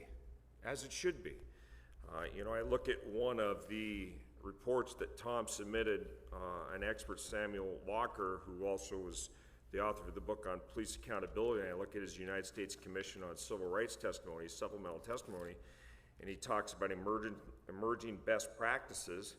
And I sent an email on everybody on this also, and it says that in cases where an officer is clearly distraught, as in an officer-involved shooting, it is appropriate to delay any questioning. That's the man on accountability. That's what he is saying. And of course, in his studies, it talks about, you know, a lot of different things. So again, the compelled testimony, very limited. That occurs after the interview, the voluntary interview that is given to detectives that Internal Affairs is sitting in on. After that is done, then there's a break, and then that's when the compelled testimony happens, and it's regarding policy. So again, I think we need things to think about. I don't know what the answer is, but there's a lot of things to think about here. It's not as easy and as simple as we'd like to think that it is, and there's a lot of things and a lot of information has been sent out. Hopefully you've had a chance to look through some of those things. You know, I look at all the things that Tom has submitted, and really it doesn't say one way or the other, the studies. So a lot to think about. Thank you. Thank you. Philip, then V. So, in response to Paul's comment there, if a person in the community is accused of murder and is arrested, they have to explain what happens in the moment. They've got to give their testimony. If they're accused for obstructing justice because they refuse to share that, or they would be charged with obstructing justice if they refuse to give their testimony because they were in crisis or whatever. They would be charged with these different things, but the officers then are in a different situation. So I'm trying to just see where the balance is between those two. And I understand what you're trying to say, and I get the idea behind it, but I don't know. That was all to my comment. Okay, we have V. Was that your hand? Yeah. So, I feel really lucky that the PPB wants to work with the community. What I don't understand is,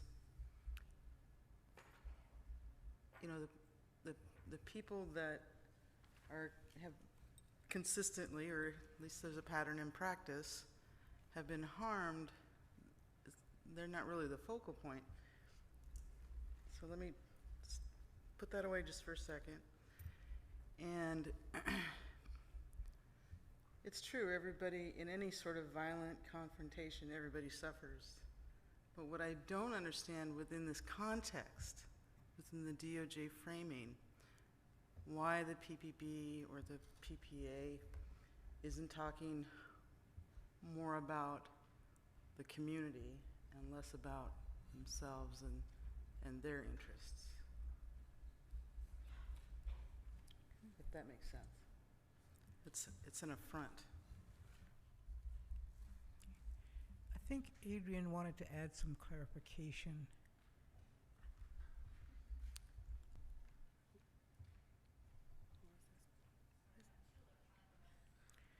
How about another piece of equipment there?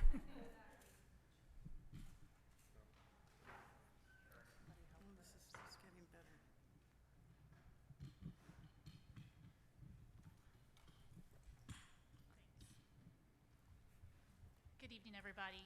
For those of you that don't know me, I know there's a couple new members on the board. I'm Adrienne Brown. I'm one of the DOJ attorneys on this case, and I'm here locally in Portland and work in conjunction with the attorneys that are in Washington, D.C. And I just want to provide just a point of clarification to Officer Meyer's comments about Garrity, and just to let you all know sort of where the settlement agreement is at with all these issues. One of the requirements under the settlement agreement under 124 is that within 90 days of the effective date, which has long since passed, but that's part of the deal, the city and PPB were to review the protocols for compelled statements and revise as appropriate so that it complies with law and current professional standards pursuant to Garrity, which is the case that Officer Meyer mentioned. The city was then to submit that revised protocol to DOJ for review and approval, because this is obviously a concern that DOJ had as well. And then once we were to approve it, the officers would be advised of that revised protocol. That has not happened. The submission of a revised protocol has not happened yet. And just a couple of days ago, we sent a letter to the city talking about sort of where we were at with various policies that we're reviewing, because just like you are interested in this policy, DOJ is obviously interested in it as well. And I just wanted to let you know where we're at on that. This was a letter that we also sent to Kathleen and the other counsel in the case, and she can certainly share it with you all. But just to briefly, just to let you know where we're at with reviewing that policy and this issue, is that on June 30th, we sent a letter to the city asking them to actually not implement and not go through the reconciliation of these policies regarding officer accountability, and this one in particular, 10-10-10, because they hadn't met the conditions precedent of the settlement agreement yet, specifically 124 to 127. And we also mentioned, so I do encourage all of you to look at 124 to 127 because it involves more than the compelled statement, it also involves the officers being required to provide an on-scene public safety interview. So there is some information provided to the public. So just take a look at that, but also know that we have asked the city to basically withhold submitting these policies for reconciliation, including 10-10-10, and approval until they have met the conditions precedent of the settlement agreement, one of those being a protocol specifically addressing the Garrity issues. So I just wanted to let you know, and also in our memo, we asked the COAB obviously to take a look at this, and we mentioned, and this is the memo that we just sent to the city on, let's see, it was sent on August 10th, so just earlier this week. We asked them to, or we made sure they knew that we would want to take in consideration the recommendations of the COAB as well. So that's where we're at, and I just wanted to let you know that, just to clarify Officer Meyer's concerns about Garrity, that's something that we're looking at under the settlement agreement as well. Thank you, Kathleen. Thank you. Did I have another hand, or, okay, then I'd like to hear from the public. There are people signed up here, and I'm not sure which part of this they might want to comment on, but if there's someone who wants to comment on this particular part, that is compelled statements and the 48-hour rule, please come forth. Oh, and yes, the Portland Police Association is here, and I promised them an entire 6 minutes because there was going to be 2 of you. Yes, well, thank you, Madam Chair. Good evening. My name is Anil Kari. I'm the lawyer for the Portland Police Association. Thank you for your time and for the extra time to address you on this important issue. As a general proposition, I want to make clear that the recommendations before you from the subcommittee would require collective bargaining. In other words, the PPA would have to come to an agreement with the City of Portland on all of these changes. And I mention that not as a threat, but as a reality that that's what state law requires from us under the Collective Bargaining Act here in Oregon.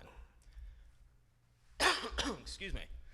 The recommendations from the subcommittee as it relates to the 48-hour rule, and I want to talk about that specifically because it is the big ticket item, right? The issue is premised, or the recommendation is premised on a fundamental misunderstanding of what the 48-hour rule is and how it works. So what the 48-hour rule is there is in the collective bargaining agreement, and I've got a copy here, so if anybody would like to take a look at it, I'm happy to share. Article 61 of the collective bargaining agreement includes a multi-paged set of due process provisions that provides fairness, equity, and consistency to the disciplinary investigation process, which is, of course, one of the issues in the settlement agreement under the accountability section. These sorts of Bill of Rights are not uncommon in collective bargaining agreements, whether in the private sector, if you're a Teamster trucker, or in the public sector, if you're a firefighter. You see these sorts of due process provisions all the time because what it does is, as I mentioned, lends some consistency and fairness in the investigations process. And if any of you have had any experience with other unions besides police unions, you may be familiar with these sorts of provisions in collective bargaining agreements around the country. One of the provisions is a general notice provision as part of due process. And what the general provision provides is that prior to being compelled to a disciplinary investigation conducted by Internal Affairs, that the officer receives notice 48 hours in advance of the disciplinary investigation, the interview. Why? There's another legal principle out there that provides for, U.S. Supreme Court case law says this, the case is Weingarten, that provides an opportunity for an officer to meet with their union representatives to prepare for the interview. That Weingarten right, by the way, extends to every single collective bargaining employee. That's all the provision does. But the provision only applies to internal affairs disciplinary investigations, okay? And this is going to become important to understand that. Contrary to Mr. Steenson's statement, the 48-hour rule does not apply when a detective is doing a homicide investigation under the purview of the Multnomah County District Attorney's Office. So let's break that down because that's important. The only time the 48-hour waiting period would kick in an officer-involved shooting situation is when a police chief or designee specifically orders a police officer to provide a statement. And what flows from that order? Besides triggering the Bill of Rights in the collective bargaining agreement, what flows from it is immunity. Officer Meyer touched on the federal constitutional standard, which is called use or derivative use immunity. That means that statement cannot be used by a criminal prosecutor, nor could that IA investigator, for instance, be called in to testify before a grand jury. That would be derivative use immunity, and that's prohibited by the Fifth Amendment of the United States Constitution. Under Oregon's Constitution, remember we've got two constitutions to consider. Under Oregon's Constitution, the standard may even be higher. There's a concept called transactional immunity, which provides that a police officer, after being compelled to testify, after the police chief orders Officer Jones to provide a statement, that officer could not even be prosecuted subsequently. So in other words, Oregon's Constitution may even have a higher standard, and the case is called State versus Soriano. But let's take a step back and consider what's actually happening out there today. The current practice of post-critical incident investigations under Directive 10-10-10. As soon as a police officer discharges his or her weapon in the line of duty, they immediately become the subject of a criminal investigation. Attendant to that status are constitutional rights, no different than any other citizen in this country. The Constitution, the federal Constitution, the Oregon's Constitution doesn't discriminate against police officers or general citizens. The right to counsel, the right to be free from self-incrimination applies equally to a police officer. To Mr. Wolf's comment about, well, you know, a standard citizen who is the subject of a homicide investigation is free to say, no, I'd like to talk to my lawyer first. No, I don't intend on incriminating myself, and I won't answer that question. That right attaches to a police officer post-critical incident. But what's happening is that police officers in Portland are providing voluntary statements to investigators. A homicide detective asks a police officer what happened voluntarily. That police officer voluntarily shows up to a grand jury and provides a detailed account of what happened. In providing that voluntary statement, that police officer is waiving their constitutional right against self-incrimination. They don't have to do that, but they are. So now let's think about this. You have parallel investigations going on. I need for you to wrap it up. You got your 6 minutes. That was the timer. Okay. Well, it's an important issue. If I could have the courtesy of another couple of minutes to finish the thought process, that would be, I think, useful for your board. It's okay with me. Thank you, I If appreciate it's okay it. with the group. Okay. A criminal investigation and a parallel administrative investigation occurs as soon as an officer discharges his or her weapon. Those two investigations during the pendency of the investigation cannot cross. You can't pollute one side with the other. You get into these immunity issues. On the administrative side, that is where the collective bargaining agreement kicks in. But currently, police officers aren't being compelled to give statements. On the voluntary side, the constitutional, the criminal investigation, the Constitution controls. And these officers are waiving their constitutional rights and providing a statement. Now, under the Constitution, there is no 48-hour rule. You will find nowhere in the United States Constitution or Oregon's Constitution the numbers 4 and 8 together. There's no such thing. Because what happens at that point is an officer is free to confer with counsel, as is the right of any United States citizen. But there's also a lot of dynamics going on in one of these scenes. Investigators, you have Sergeant Hughes here who works in detectives, can speak firsthand for the amount of information the investigators are having to get a handle on at the scene. And at times, the investigators themselves are not ready to take an immediate statement. They don't know what's happened. They need to start figuring out who's there, who are witnesses, etc. In addition, the officer is going to be experiencing critical incident stress, and Officer Meyer distributed to the subcommittee a number of articles by experts who aren't just police experts, but psychology experts, who have explained the importance, if our goal during this process is to find the truth, to provide sleep cycles, for instance, in the truth-seeking process. So what you have is, okay, well, for instance, Dr. Alexis Artwall has explained that if part of the process of interviewing an officer who's used deadly force is to get all the factors out that went into the calculus of using deadly force, that you need to account for the psychological impacts of the event on the officer to get that information. And that requires something of a waiting period. And the Constitution doesn't say 48 or 24 or 36 or 72, but officers nevertheless in Portland within 24, 48, 72 hours are providing voluntary statements. Now, if the recommendation from the subcommittee were adopted, what would that mean?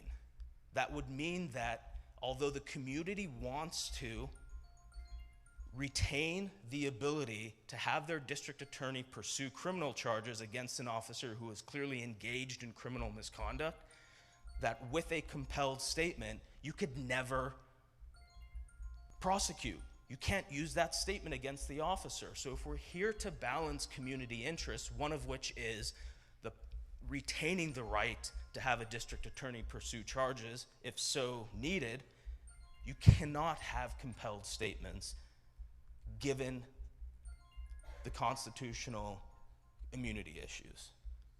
Look, this is an incredibly complex area of the law. It's a very layered practice, and you're trying to put these two things together and consider what to recommend. And it's an important recommendation. And setting aside the collective bargaining rights of the Portland Police Association, I would ask you to do is just be thoughtful in your consideration of these recommendations. Okay. Thank you. Okay. You have a question? Yes. Fine. My concern is that that if you have something, you've said the same thing several times now. So if there's more stuff, okay. But there's a question here. Hi. I'm not sure if I'm going to be able to communicate this accurately, because this is a confusing, convoluted area of law, and I was a lawyer, and it's still confusing to me. So, it seems like there's a couple of conflicting things that you're saying in support of not getting rid of the 48-hour rule. So are you saying, so I was intrigued by your suggestion or comment that if a police officer is involved in an officer-involved shooting, that there's an immediate criminal investigation, they're treated like anyone else, basically, is that a true statement? Yes. Okay, so the constitutional, that all applies, so, and I have people saying that's not true, so I don't know, I don't know. If you're asking my opinion of it, my opinion is, and I've handled these. This is crucial, yeah. And the short answer is yes. A police officer who is involved in an officer-involved shooting immediately becomes the subject of a criminal investigation and immediately has all rights under both federal and state constitutions. Can I just ask a question? Just a follow-up to that, because I read through all of the documents that actually Officer Meyer sent, and in the officer involved shooting guidelines from 2013. It talks about specific, I just want to give a specific example, is that the gun is immediately taken away from the officer who was, if it was involved in the shooting, but then they are given the option to get another gun Right. in the process during that investigation because it's considered a vulnerable time. So I guess this is an issue of, there's the spirit of the law, which we can respect and appreciate. Then there are human rights and civil rights, and sometimes the law does not necessarily complement that. So while the words are flowery, we're understanding there are a lot of confusing and conflicting things that you're saying. So to make a statement and to make it factual, to say that a police officer who's involved in a shooting and is in a criminal investigation is treated just like every other citizen, I'm not sure I agree with that logic, Right. or that rationale. So. And where, sorry, just to follow on that, like where you were saying that you kind of had me with that they're treating like any other person who's accused of a crime, but then you say, but they're entitled to, you know, they have to have the right sleep cycle and the right, all of this stuff. And my impression, I mean, I just watched Law and Order, you know, I don't know, but I'm sorry, but Okay. and I know, oh, that's TV, but it's my understanding that people who are accused of crimes are not given not given sleep cycles before they are interrogated, or, you know, whatever else it is. So I feel like there are contradictions, and I feel they can be reconciled, but I'm not sure I have the information right now to make that reconciliation. So I it see. seems like Do- critical if- incident if- stress Hold applies to on. anyone. V and then Rochelle, please. I see. Okay. Could I Alicia? address the questions as they come at me? Otherwise, I'm going to lose track of them. What was the question? Well, there were two comments, and I heard the comments, but I didn't hear a Okay. question for you. Alicia Go and ahead. Rochelle. I And then would like to hear from other people in the community, not just one person. Yeah, we've got a list here of people, which is why I've asked them to limit their presentation. But if you have questions for him, I think that No, you I should- just want to make another comment, because you keep talking about sleep cycles, and people are probably like, what are they talking about? Is anybody like, what are they talking about? Raise your hand. Okay, so if you read through the article, it talks about what we call rapid eye movement sleep, or REM sleep, right? And when we get good sleep and REM sleep, it consolidates memory. It helps us to memorize things. So if you're studying for an exam and you go to sleep on it, which you should wake up and whatever you learn should be consolidated, theoretically. But I want to look at this issue of trauma in the case of anybody being in a traumatizing situation, and why that might be a problematic sort of, even reading through the literature, you're right, there is not one solid sort of explanation as to what is true, but let's just use our common sense here.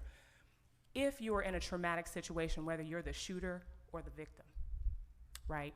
Whether it's vicarious trauma, whether you're the family member of someone who was killed or the family member of the officer who was involved in the shooting, in a traumatic situation, none of us are in the thinking part of our brain, which is the cortical aspect. We're in the bottom part of our brain, which is that emotional sort of responsive part of our brain. And so you're in survival mode, and that does impact your sleep, but that can impact your sleep for weeks and months out. So to make the argument that getting good rest in the context of, I just take issue, and I try not to get too technical in these meetings, but there are scientists among us in the room who do understand the brain and how it works. And I'm not sure that I'm really convinced that that is an appropriate argument to make in the context of this 48-hour rule, or giving people time to rest for the purpose of consolidation of memory. Because if you're a wreck, again, and you're in that bottom part of your brain, you're not sleeping, and that could be a cycle. If you're in acute stress phase, then that turns into a post-traumatic stress phase. That could be a long-term protracted process. So I'm not sure I'm necessarily convinced from a neurobiological or physiological standpoint that that is an accurate assessment. So that, I'm just responding to you because you're the lawyer, but you're talking to doctors, and so I just wanted to, which is fine, but I also want to make sure if we're going to talk, we need to talk factually. Okay. Well, Can I hear from you, Rochelle? Could I hear from, and then Rabbi Kahana? Rochelle, I think you're first. I actually have a question. Okay. And I wanted to make sure, because I wanted to understand the legal aspects that of what you said. So, am I understanding correctly on the issue of pollution that there is your assertion that there is an immediate criminal investigation in which depositions are given at some level? The officer gives report as any other person would. There is a secondary internal investigation which is separated by 48 hours so that the two don't overlap. Is that what I heard you say? Partially. So the concept of making sure that those two statements stay away from each other is correct. What's happening, though, in the interest of expediting the investigation process, Portland officers, with the PPA's consent, have agreed to a process where detectives will do their interview, and immediately thereafter, the internal affairs investigators will pick it up and question them about the policy violations. So there is not a 48-hour holding process. Because that interview, that consolidated interview, is being conducted primarily by the detectives, the 48-hour rule, if you will, is not dictating when that interview takes place. And attendant to that back-to-back interview, the police officers are saying, we understand the internal affairs investigators are here and will not claim immunity. But that's voluntary? Yes. So the officer can assert his right, not her right, not to have, to keep those two separate and to give separate testimony 48 hours later. Correct. But the officer is waiving that and saying, I am happy to give that statement together so that you guys being the detectives and internal affairs, can get information expeditiously. I'm asking about the rights. So the right is retained by the officer to not give that internal investigation testimony immediately. Right. Is that correct? Mm-hmm. Mm-hmm. I'm not quite understanding your question. The question is, does the officer have the right to refuse to give an immediate response to an investigator when there's been a gunfire? That's Well, that's what I'm not sure that was the rabbi's question. That but- was my question. Well, sure. The officer can say, no, I'm not going to give you a statement right now because I'm the subject of a homicide. Okay. Mm-hmm. Thank you. Okay, V. I understand, you're sorry, thanks. I understand you're from the PPA, and I totally respect that. But sort of putting your lawyer suit aside and just taking it from the human perspective, why do you think the community wants the 48-hour rule gone? I don't think the community understands the 48-hour rule. You don't? No, and that's what I'm was hoping to try to help flesh out. What I think the community wants is a clear explanation by the officer as to what's happened. And I think the community wants the ability to say, your conduct is criminal and that a district attorney is going to pursue charges. And I think the community wants answers. So the community wants answers, and right? officers are providing that information And to that'll the be community. more of a pathway towards a sense of justice or procedural justice or that kind of thing. I'm just trying to get down, because I spent like 8 minutes listening to lawyers speak, and while interesting, a little bit convoluted and over my head. And I think it's not important, it's critical that community members begin to feel as though the PPA actually cares about them in a substantive way, beyond legalities, and more to, as Dr. Capua was saying, more on the justice end. So I thank you for coming. Let's hear from the community. Let's hear from some of the people. Okay. One last question that I have is, if the 48-hour rule is such a small thing that's waived anyway because the officers want to, want to just be efficient, et cetera, then why is it a big deal to get rid of it? Because the 48-hour rule applies to every single form of disciplinary investigation. If an officer is late to work and their chief wants to know how come you've been late to work, They get to wait 48 hours and tell them? I mean, that seems, sorry. now, to be fair, the collective bargaining agreements, if you pick up, I can pick up the Hillsborough Firefighters Association collective bargaining agreement, and they have a similar provision. So you're saying this would just be carving out an exception to all the other things that you're required to do. So it's not technically because it's an officer-involved shooting per se, but it's the overarching collective bargaining contract that. Correct. You get this for all. What I'm saying is if Okay. the police chief orders through the internal affairs process that an officer give an immediate compelled statement at the scene of a shooting, the contract applies.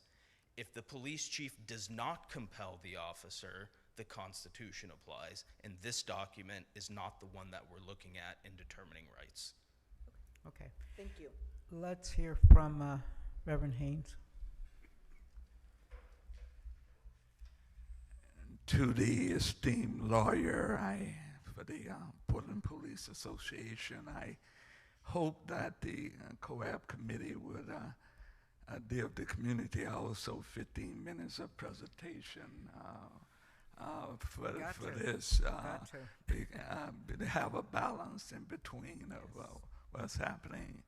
I think that I don't know whether the esteemed lawyer of the association can quite speak for the community as the many other community partners that are here. But this is not a new issue. We've been dealing with this issue for over 11 years. We've been researching other models across the nation. As you go to New York, you go to Dallas, Texas, you go to anywhere else, there are different hours, different contracts. There's no one set type of model that exists that. And that's one of the things that OIR, the research consultant that has come back not just 1 year, but come back for 7 straight years to say the same thing, that the city needs to renegotiate the 48-hour rule. And so this particular rule is offensive to the community. It's offensive in particular in deadly force cases and excessive case. Now, we have before you case study. Let's start with the Kendra James case, which set this into motion. It took the officers that killed Kendra James not 48 hours, but 5 days to 7 days to do an interview with the detectives. Now, I ask you, how many citizens, tax-paying people in this community are given that type of balance in terms of taking the time to do an interview with detective? Not only that, it was reported by both participants and the morning news that the same officers that killed Kendra James met up at Applebee restaurant and got their stories together. And that's why the community say cover up. If there is no integrity into the system of investigation, you begin to destroy the system of law and order in our country. If the community does not believe that in the integrity of the system, that officers can get together openly in public at an Applebee restaurant and get their stories together and refine their stories and then tell the same story to the detectives. That's what we're talking about. We're talking about getting to the issue of the integrity of the investigation. And what destroys the trust of the people and destroys the trust of the citizens in this community and throughout this nation is when investigations do not have integrity. And the failure of integrity will create rebellion in our nation. The Kendra James case created a situation that we, the MA Coalition, begin to promote the issue that we need to renegotiate the issue of the 48-hour rule. Case law, look at the cases. Look at the cases. Look at the time limit of what was given officers. It's a double standard. It's a double standard for the citizens who are tax-paying, who go through trauma, go through psychological situation, and the police officers who are given privilege. That's what it is. It is privilege. It is blue privilege that is given to the officers, that they do not have to follow the same standard of the citizens of this country. And the Constitution is that, the state constitution is that, but there's a leadway that is given to the officers in our community. And the people are saying in one voice, this cannot be. This will destroy this system of law and order. That's why we have rebellions going across the whole nation today. The issue of integrity, the issue of justice, the double standard that exists. And so we need to look at this 48 hours. It creates mistrust between the Portland Police Bureau and members of the community who want a fair system, a just system, an equal system. The 48-hour rule runs counter to the major studies that have been done across America, demonstrating the need for independent, fair, and just investigations of deadly force and assisted force in our system. And I ask you today, would you, sitting behind that desk, have the same privilege as an officer on the police force? Thank you very much. Thank you, Reverend Haynes. More voices from the community. I have Dan Handelman, Debbie, and I can't read the last name. Good evening again. I'm still Dan Handelman with Portland Cop Watch. You know, I heard this exact same speech from the Portland Police Association 15 years ago when we were talking about creating the IPR. And it never ceases to amaze me that we're hearing the lawyer for the Police Association saying, do you, the community, really want to give up the ability to prosecute police officers in a court of law? Because they know full well that there's only been one prosecution ever in this city, and the officer who was going to be prosecuted unfortunately committed suicide on Memorial Day this year. Nationwide, the New Washington Post found that in 10 years, only 54 cases had charges brought against law officers, and there were only 11 convictions. So it's not really, it's kind of a really false argument, straw man argument to say, why would you give up your right to prosecute officers? Because it's not happening. What we want to see is the officers held accountable. So the way to do that is compile their statements right away and have them say something. If something looks like the officer dropped the gun right there, like we have video, like they did in North Carolina, if it's so horrible that they recognize that, they can forego doing the compelled statement and they can start a criminal investigation. But I think that the history of this city and this county shows us that we can't count on the DA to prosecute. We don't have a special prosecutor for police shootings. We've been calling, that's another thing the AMA Coalition is calling for. We don't have that.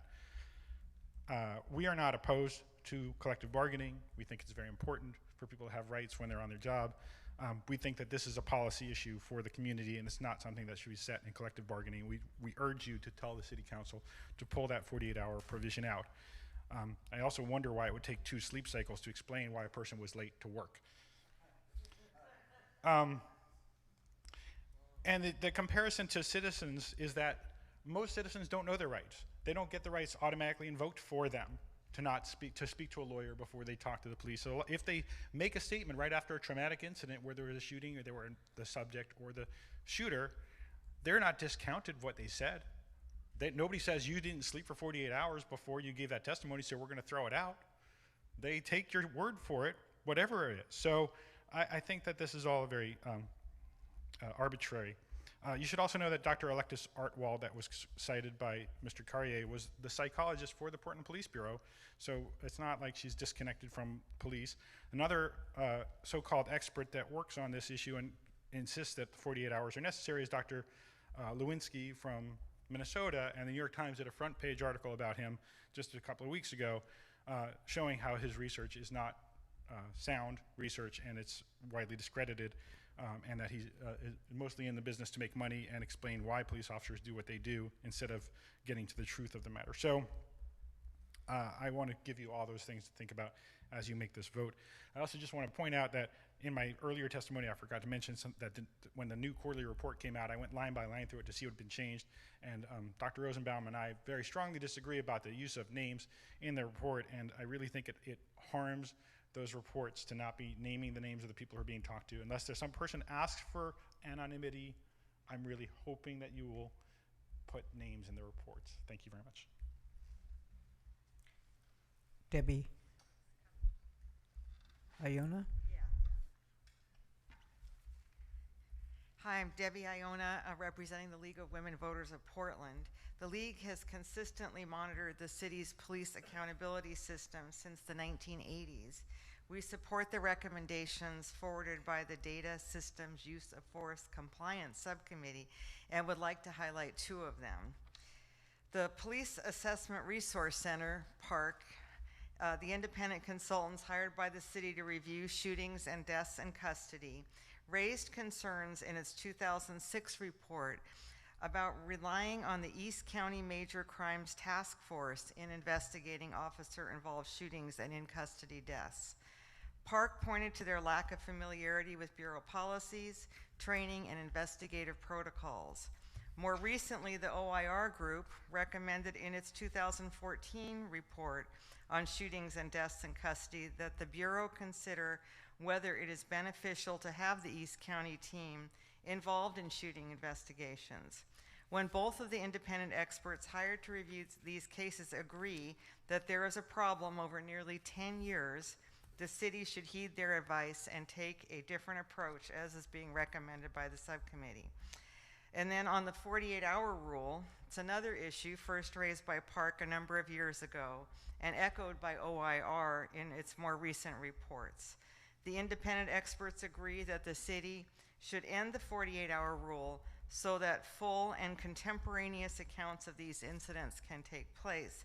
And I think, you know, when you hire these people who are nationwide experts and this issue comes up over and over again in these reports, and they explain in detail why they have concerns based on actual cases that have happened, that we should be listening to their advice. Thank you. Thank you. I'm going to call your attention to 1 second. Let me call your attention to the time. This means I'm going to reorder the agenda and move the September 14th report up. And if we have time after that, we'll discuss the training. Add a hand down here.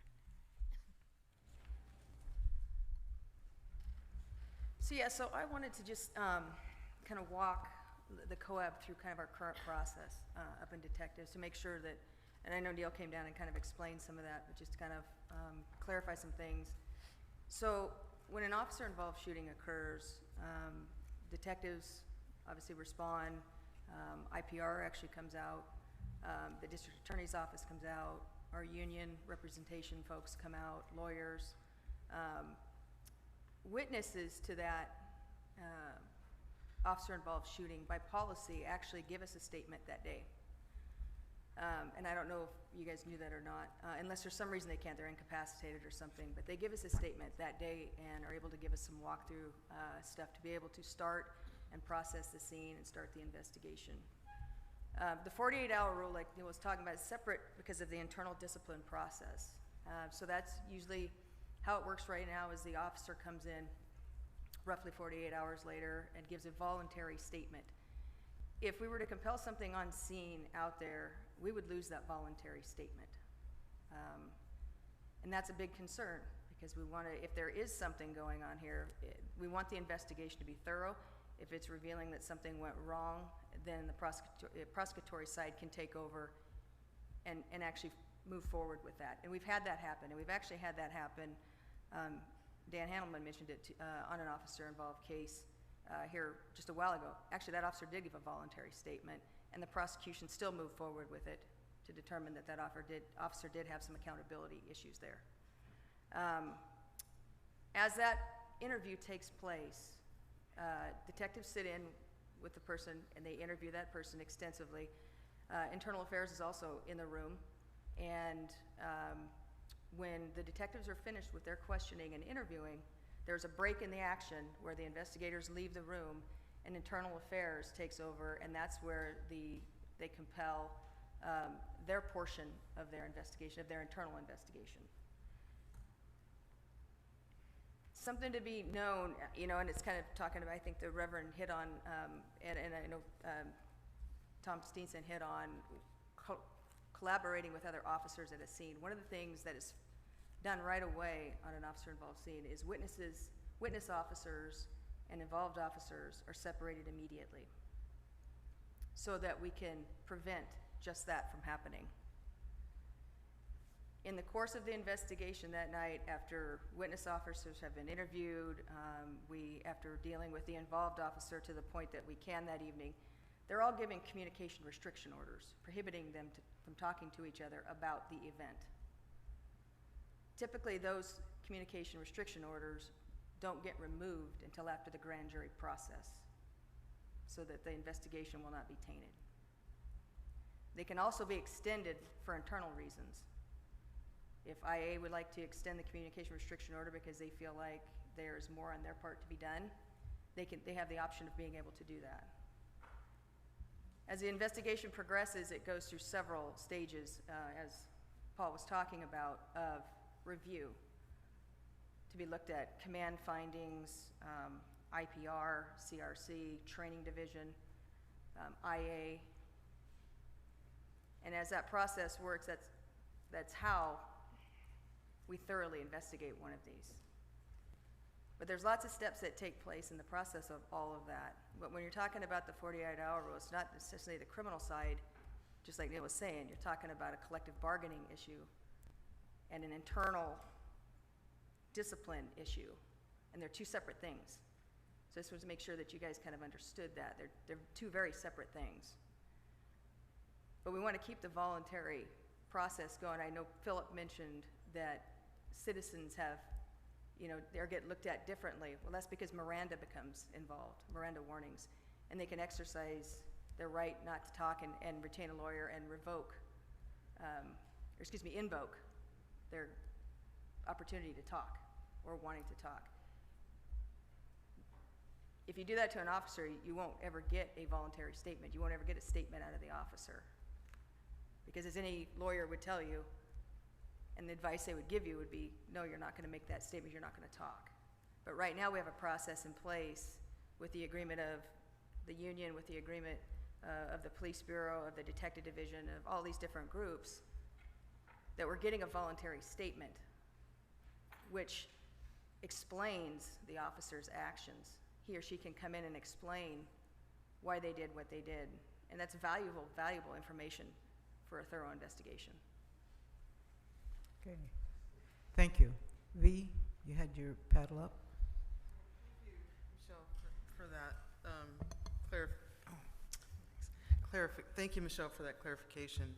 Are we going to be talking about the letter to Judge Simons? Yes, as soon as we can get through this part here. Oh, are we almost done? I hope so. Okay, good, because I'm getting impatient.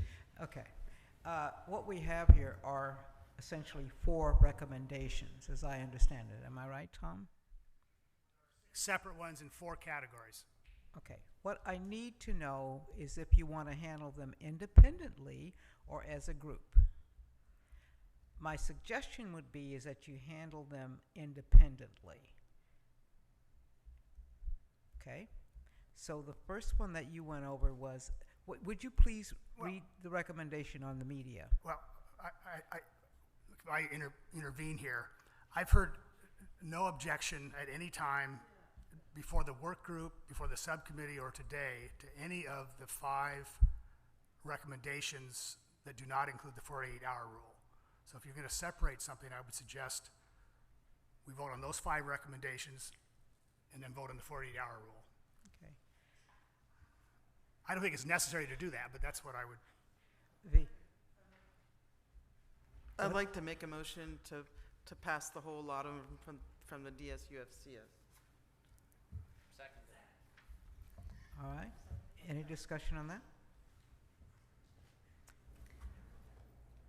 I feel very strongly that we should separate them out. I'm sorry, but I think there are different issues that are brought to bear with each of those different recommendations, and I don't feel that. I feel there's more discussion to be had.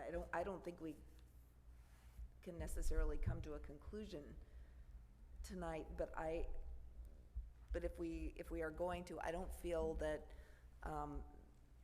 that I could, in good conscience, feeling like I have the right information, vote on all of these, and I think there's significant. Anyway, I'll stop with that. Okay. Philip?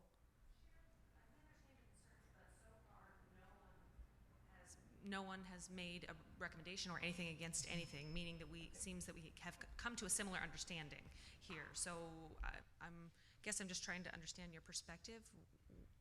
Philip? Go ahead. Yeah, no, thank you. I appreciate that. I guess I think there's a feeling out there, and when I think, my gut reaction is I hear this, oh my gosh, there's a 48-hour rule and the police get to go to sleep in their beds and think over and collude and decide what they're going to say, in 48 hours in this investigation, and other people don't have that right, so why should this happen? But what I'm hearing and what I think the law is saying is something quite different, and I don't want us to miss that and misinterpret it. It sounds to me like there are 2 separate things, and I could be totally wrong, but that there is the criminal investigation, and if there is any criminal activity, it sounds like the officer is in fact interviewed at the scene. They can exercise their rights to not speak or do whatever. But if there are faults with that aspect of things, the criminal side, then we should address that as the COAB and investigate that process and ensure that the integrity of that procedure in that situation. But it sounds like that is very different from the administrative side, and I don't get into collective bargaining agreement. I understand the value of, whatever the time is for whatever the collective bargaining agreement, and for that administrative side, that would be a separate consideration for the COAB to have.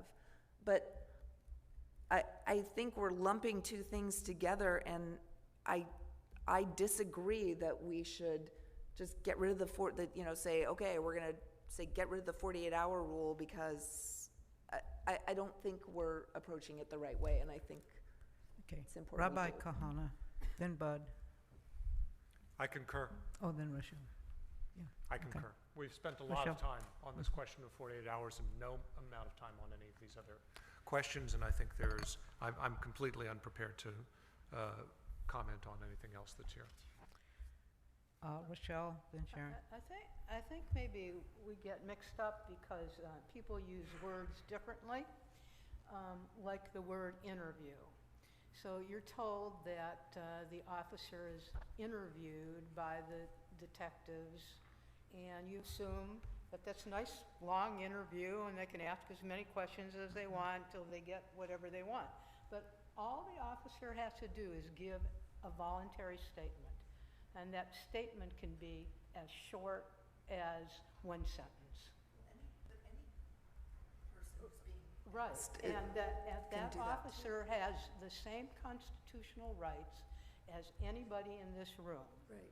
And what they have here are additional rights that are unnecessary. It's just for their job, that's just related to their job and because their it's function. something that the union has accomplished for them. The city vets police experts, pays them big bucks to oversee the officer-involved shootings. Starting in 2003, PARC, the Police Assessment Resource Center, has said clearly, get rid of the 48 hours. They said it a second time, they said it a third time. Then the city started working with OIR. OIR has said that twice now. We're paying experts, not just us, to say this. Then we have the community. The community met as stakeholders from every group there was that was interested in oversight. They all said, get rid of the 48 hours. You have an article as in July of 2015 by an expert, says get rid of the 48 hours.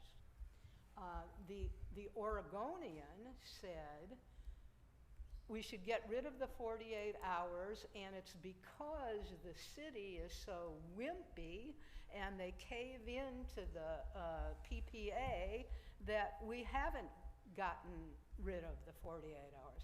I don't know how much more we have to discuss about this.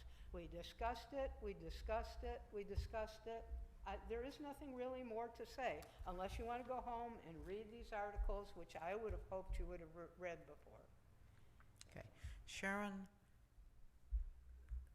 Jimmy, no, Sharon, Bud, Jimmy, Philip. Just a really quick comment. So, as it relates to the recommendations, they were sent out to the whole COAB, correct? And I just feel like when we come to these meetings at large, as though the rest of the committee members that are not on the subcommittee are not reviewing the information so that they can come prepared to even ask questions, and then we're constantly rehashing this over at, tabling it, and I just don't think that we're being productive in our work. And I would like to make sure that when the subcommittees do the work in the subcommittee and we post all of our meetings and we send out the information, that it should be reviewed by all of the COAB and taken seriously so that we can continue to be productive for the voice of the public. I would agree, but I would also say that we didn't get them out till yesterday. So was provided here that today. was not Yeah. part of what was sent Right. out. So I do take it seriously, and I do read through things. We are supposed to end at 8:30. I need for you to make a decision. Are we going to try to continue this conversation tonight? Are we going to vote on some of these recommendations and send them forward? What is it that is your preference at this point in time? My recommendation is that you vote on the one that you've discussed the most tonight. I didn't. The motion, I heard There was a motion on the table. for the and it was whole, seconded. yeah, okay. Vote on all of them as somebody moved. Okay. So that's, okay. The motion is to vote on all of the recommendations, up or down, as a slate. Is that am I right? Yes. Okay. Then let's call for the question. This is a vote to say, do we vote on this altogether or to break them up? Not a vote up or down on the substance. The Is that motion correct? I heard was to vote them up or down on the substance. I didn't hear that motion. The motion on the table was to approve them en masse. On the whole, right? Mass five. And so, There's Thank a you. motion and a second to approve them as one, okay? Are we ready to vote? All in favor of approving all recommendations, please indicate by raising your paddles. So we have Tom, Rochelle, V, Alicia, Bud, Jim, Jimmy, Abel, Siadam, Philip, Sharon, Catherine. Did you vote? And, okay. Abstentions? Noes? We have 2 noes. Yes. Sharon, yeah. Okay. The motion passes. The recommendations are to be forwarded. Okay. I would like your indulgence, please, to take care of a piece of business that needs to be taken care of tonight. And that is the selection of the person who will go before the judge on the 14th and represent the COAB.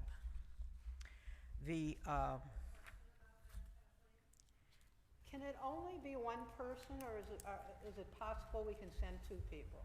I'm looking for the, Adrian. Yeah.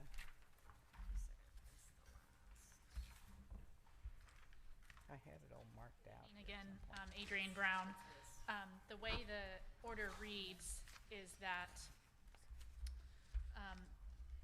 the city, orders the United States, the city, a voting member of the Community Oversight Advisory Board chosen by the COAB, a group created under the settlement agreement, and the COCL, all to appear before the court at the annual status conference to discuss the progress being made toward achieving substantial compliance with all provisions of the settlement agreement and any obstacles or impediments towards that end to respond to the court's questions on these issues.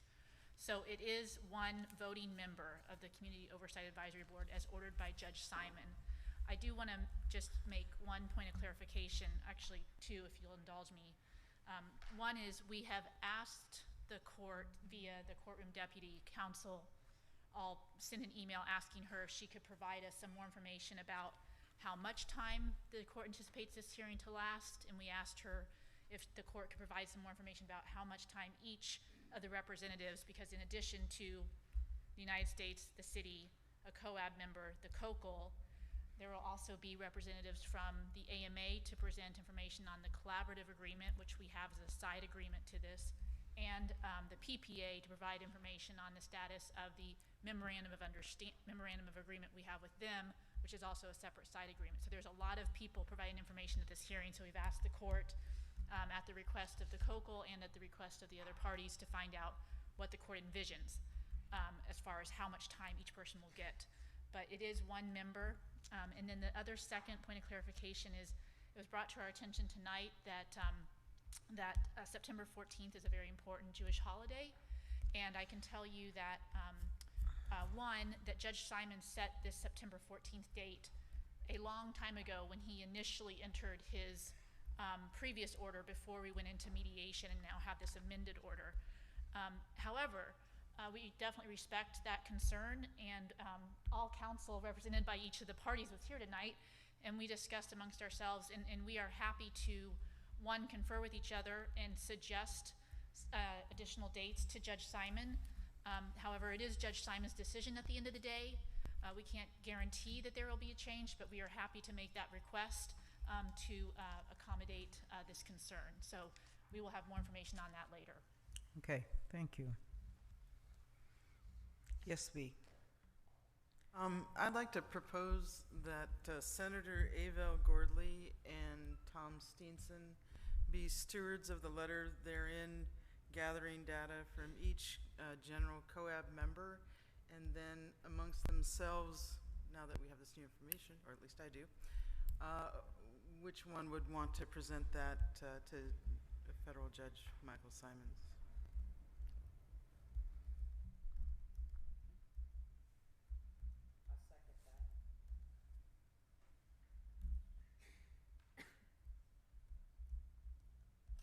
Discussion? Do you understand what, Rabbi Kahana?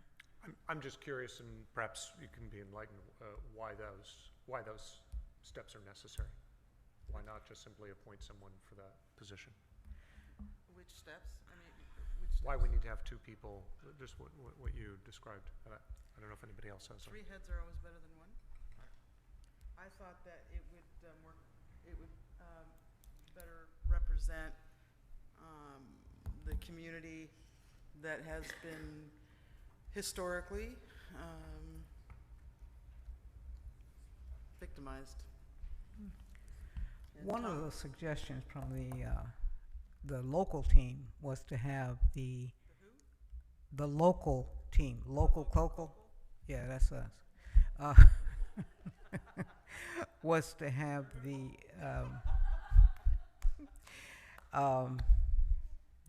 chair for the executive committee play that role. So that's another idea.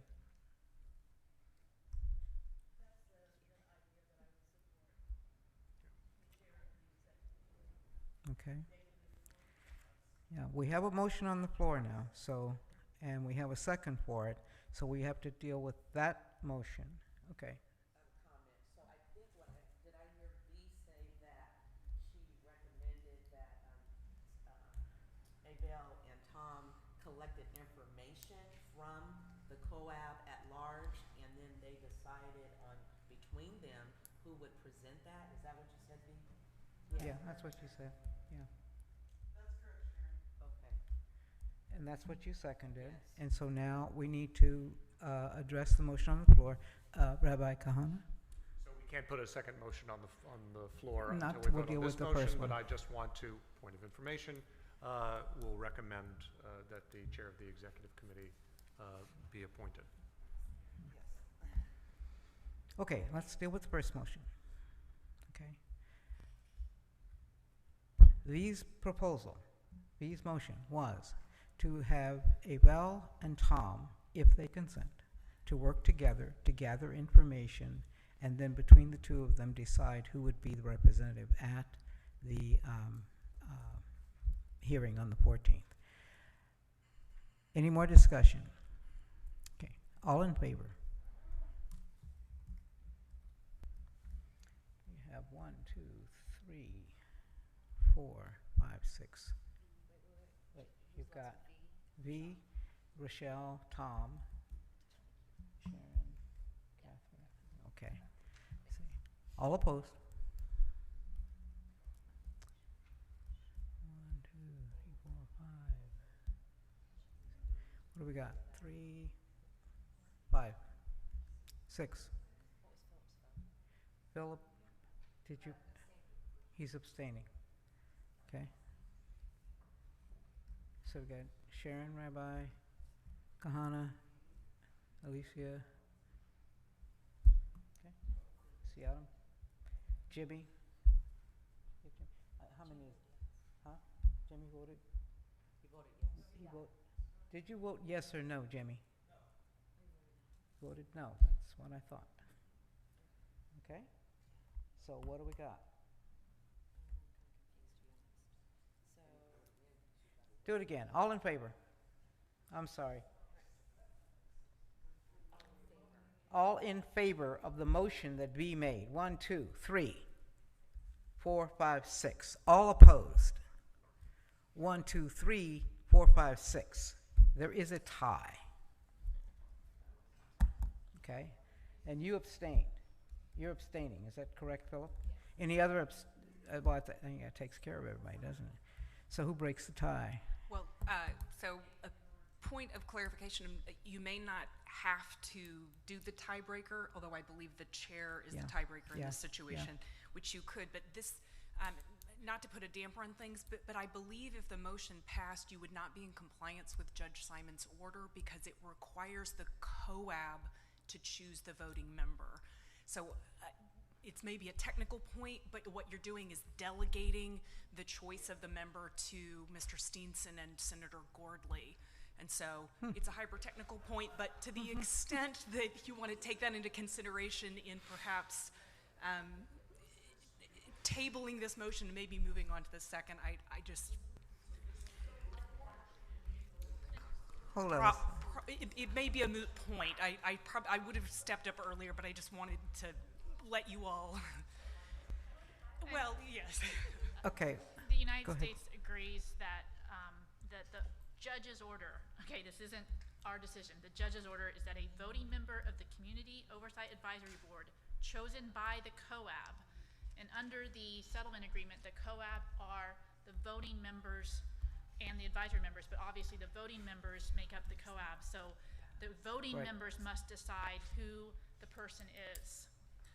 So I agree that it's not, that Judge Simon's order is not for it to be delegated by a subcommittee, which could be as little as 2 people, but it has to be voted on by the whole COAB. Okay, so that negates the whole. Okay, ask the question. So as far as the executive committee, we have a vice chair, we haven't voted in a chair for Yeah. the executive committee, my understanding. You have a, okay. Philip, did you want to say something? And then you have an acting chair, yeah. Yeah, I propose to go ahead and table that vote for the next meeting. We don't have that, we need to be prepared before then. I'd like to withdraw the motion. You don't have to. Okay, I don't have to. okay, thank you. Nominate. No, it's just not a valid.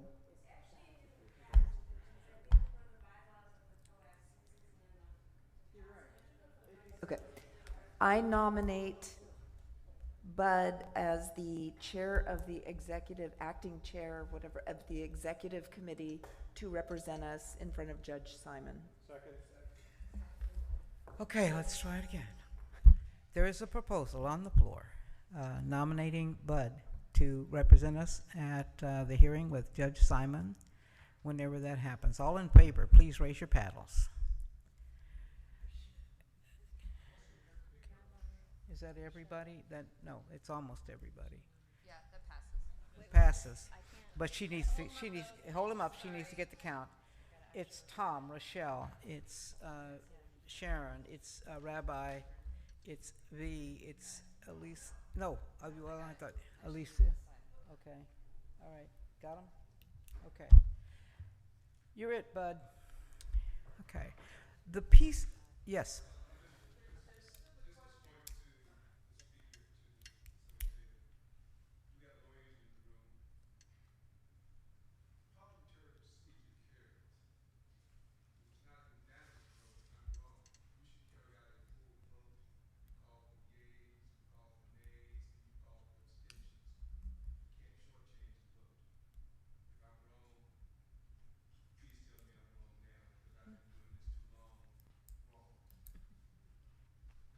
I thought that's what we did.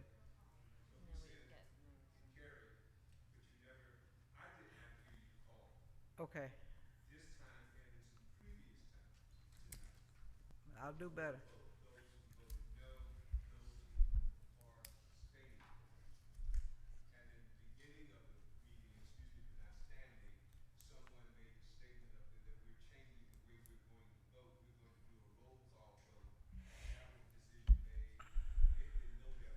It didn't go that way. You're right.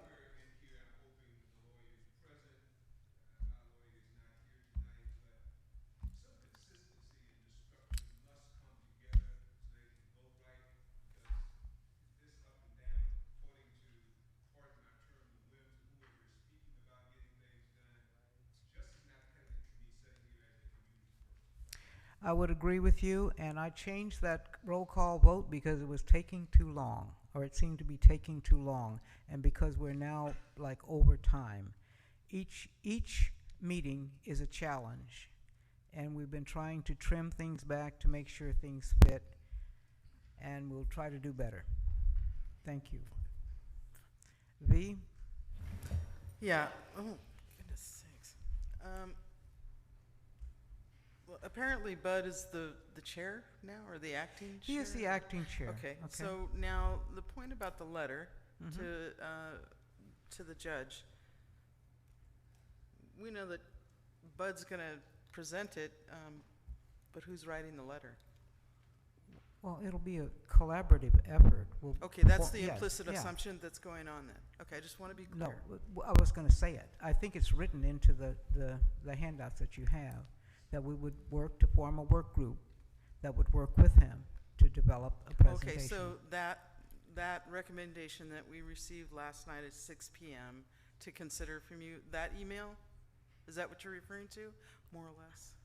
I don't know what time you got it, but okay, so yesterday sometime? Yeah, yesterday. Okay, that you recommended. Okay, thank you very much. Yes. Can you guys hear me?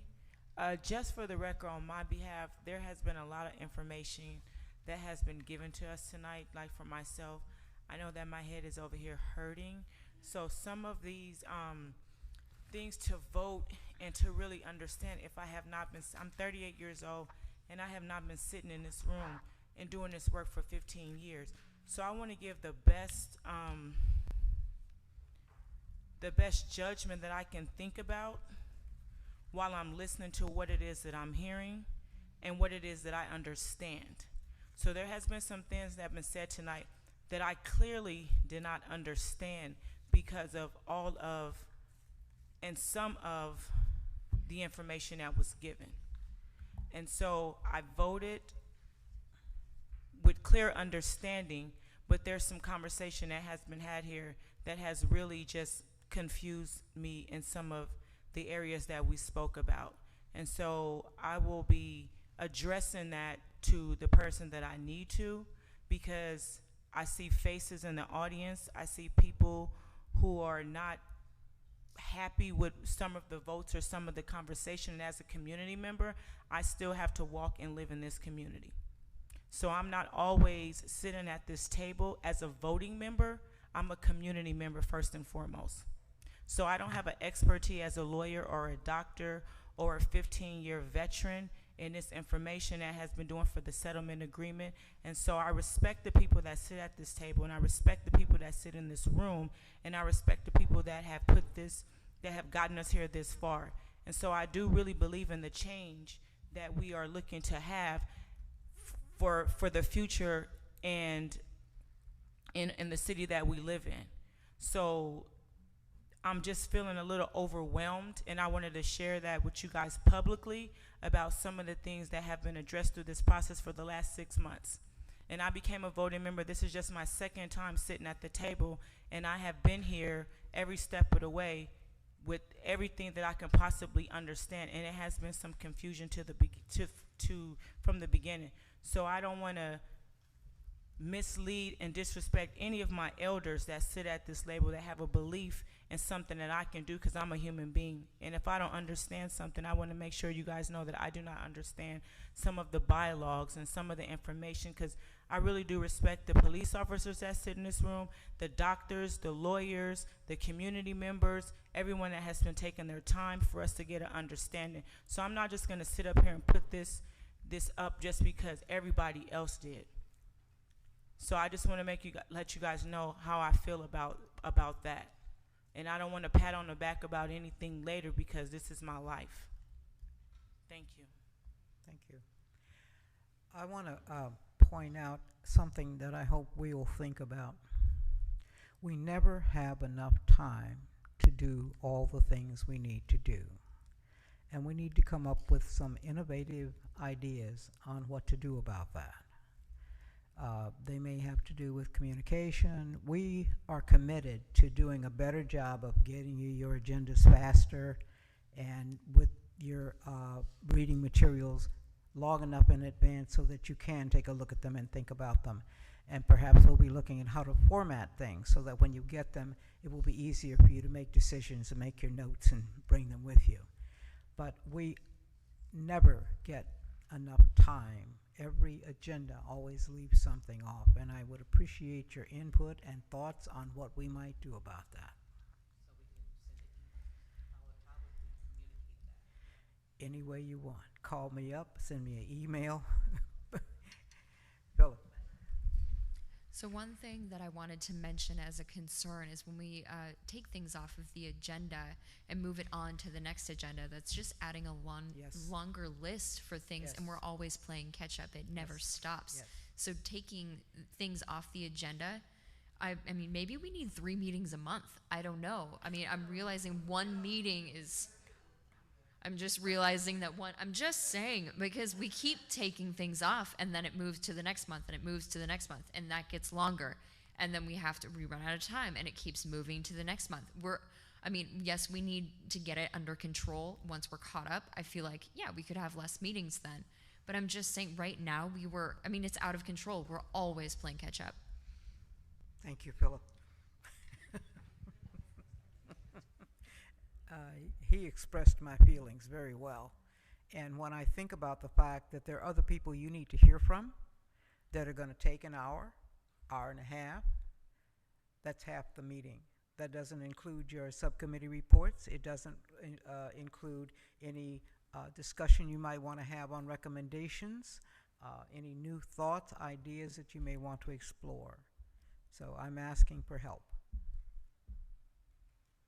Thank you. Can I get a motion for adjournment? Okay. All in favor? Do I have to say? No. Okay. Who gave the motion? 'Cause I thought Catherine Sharon did. And who didn't?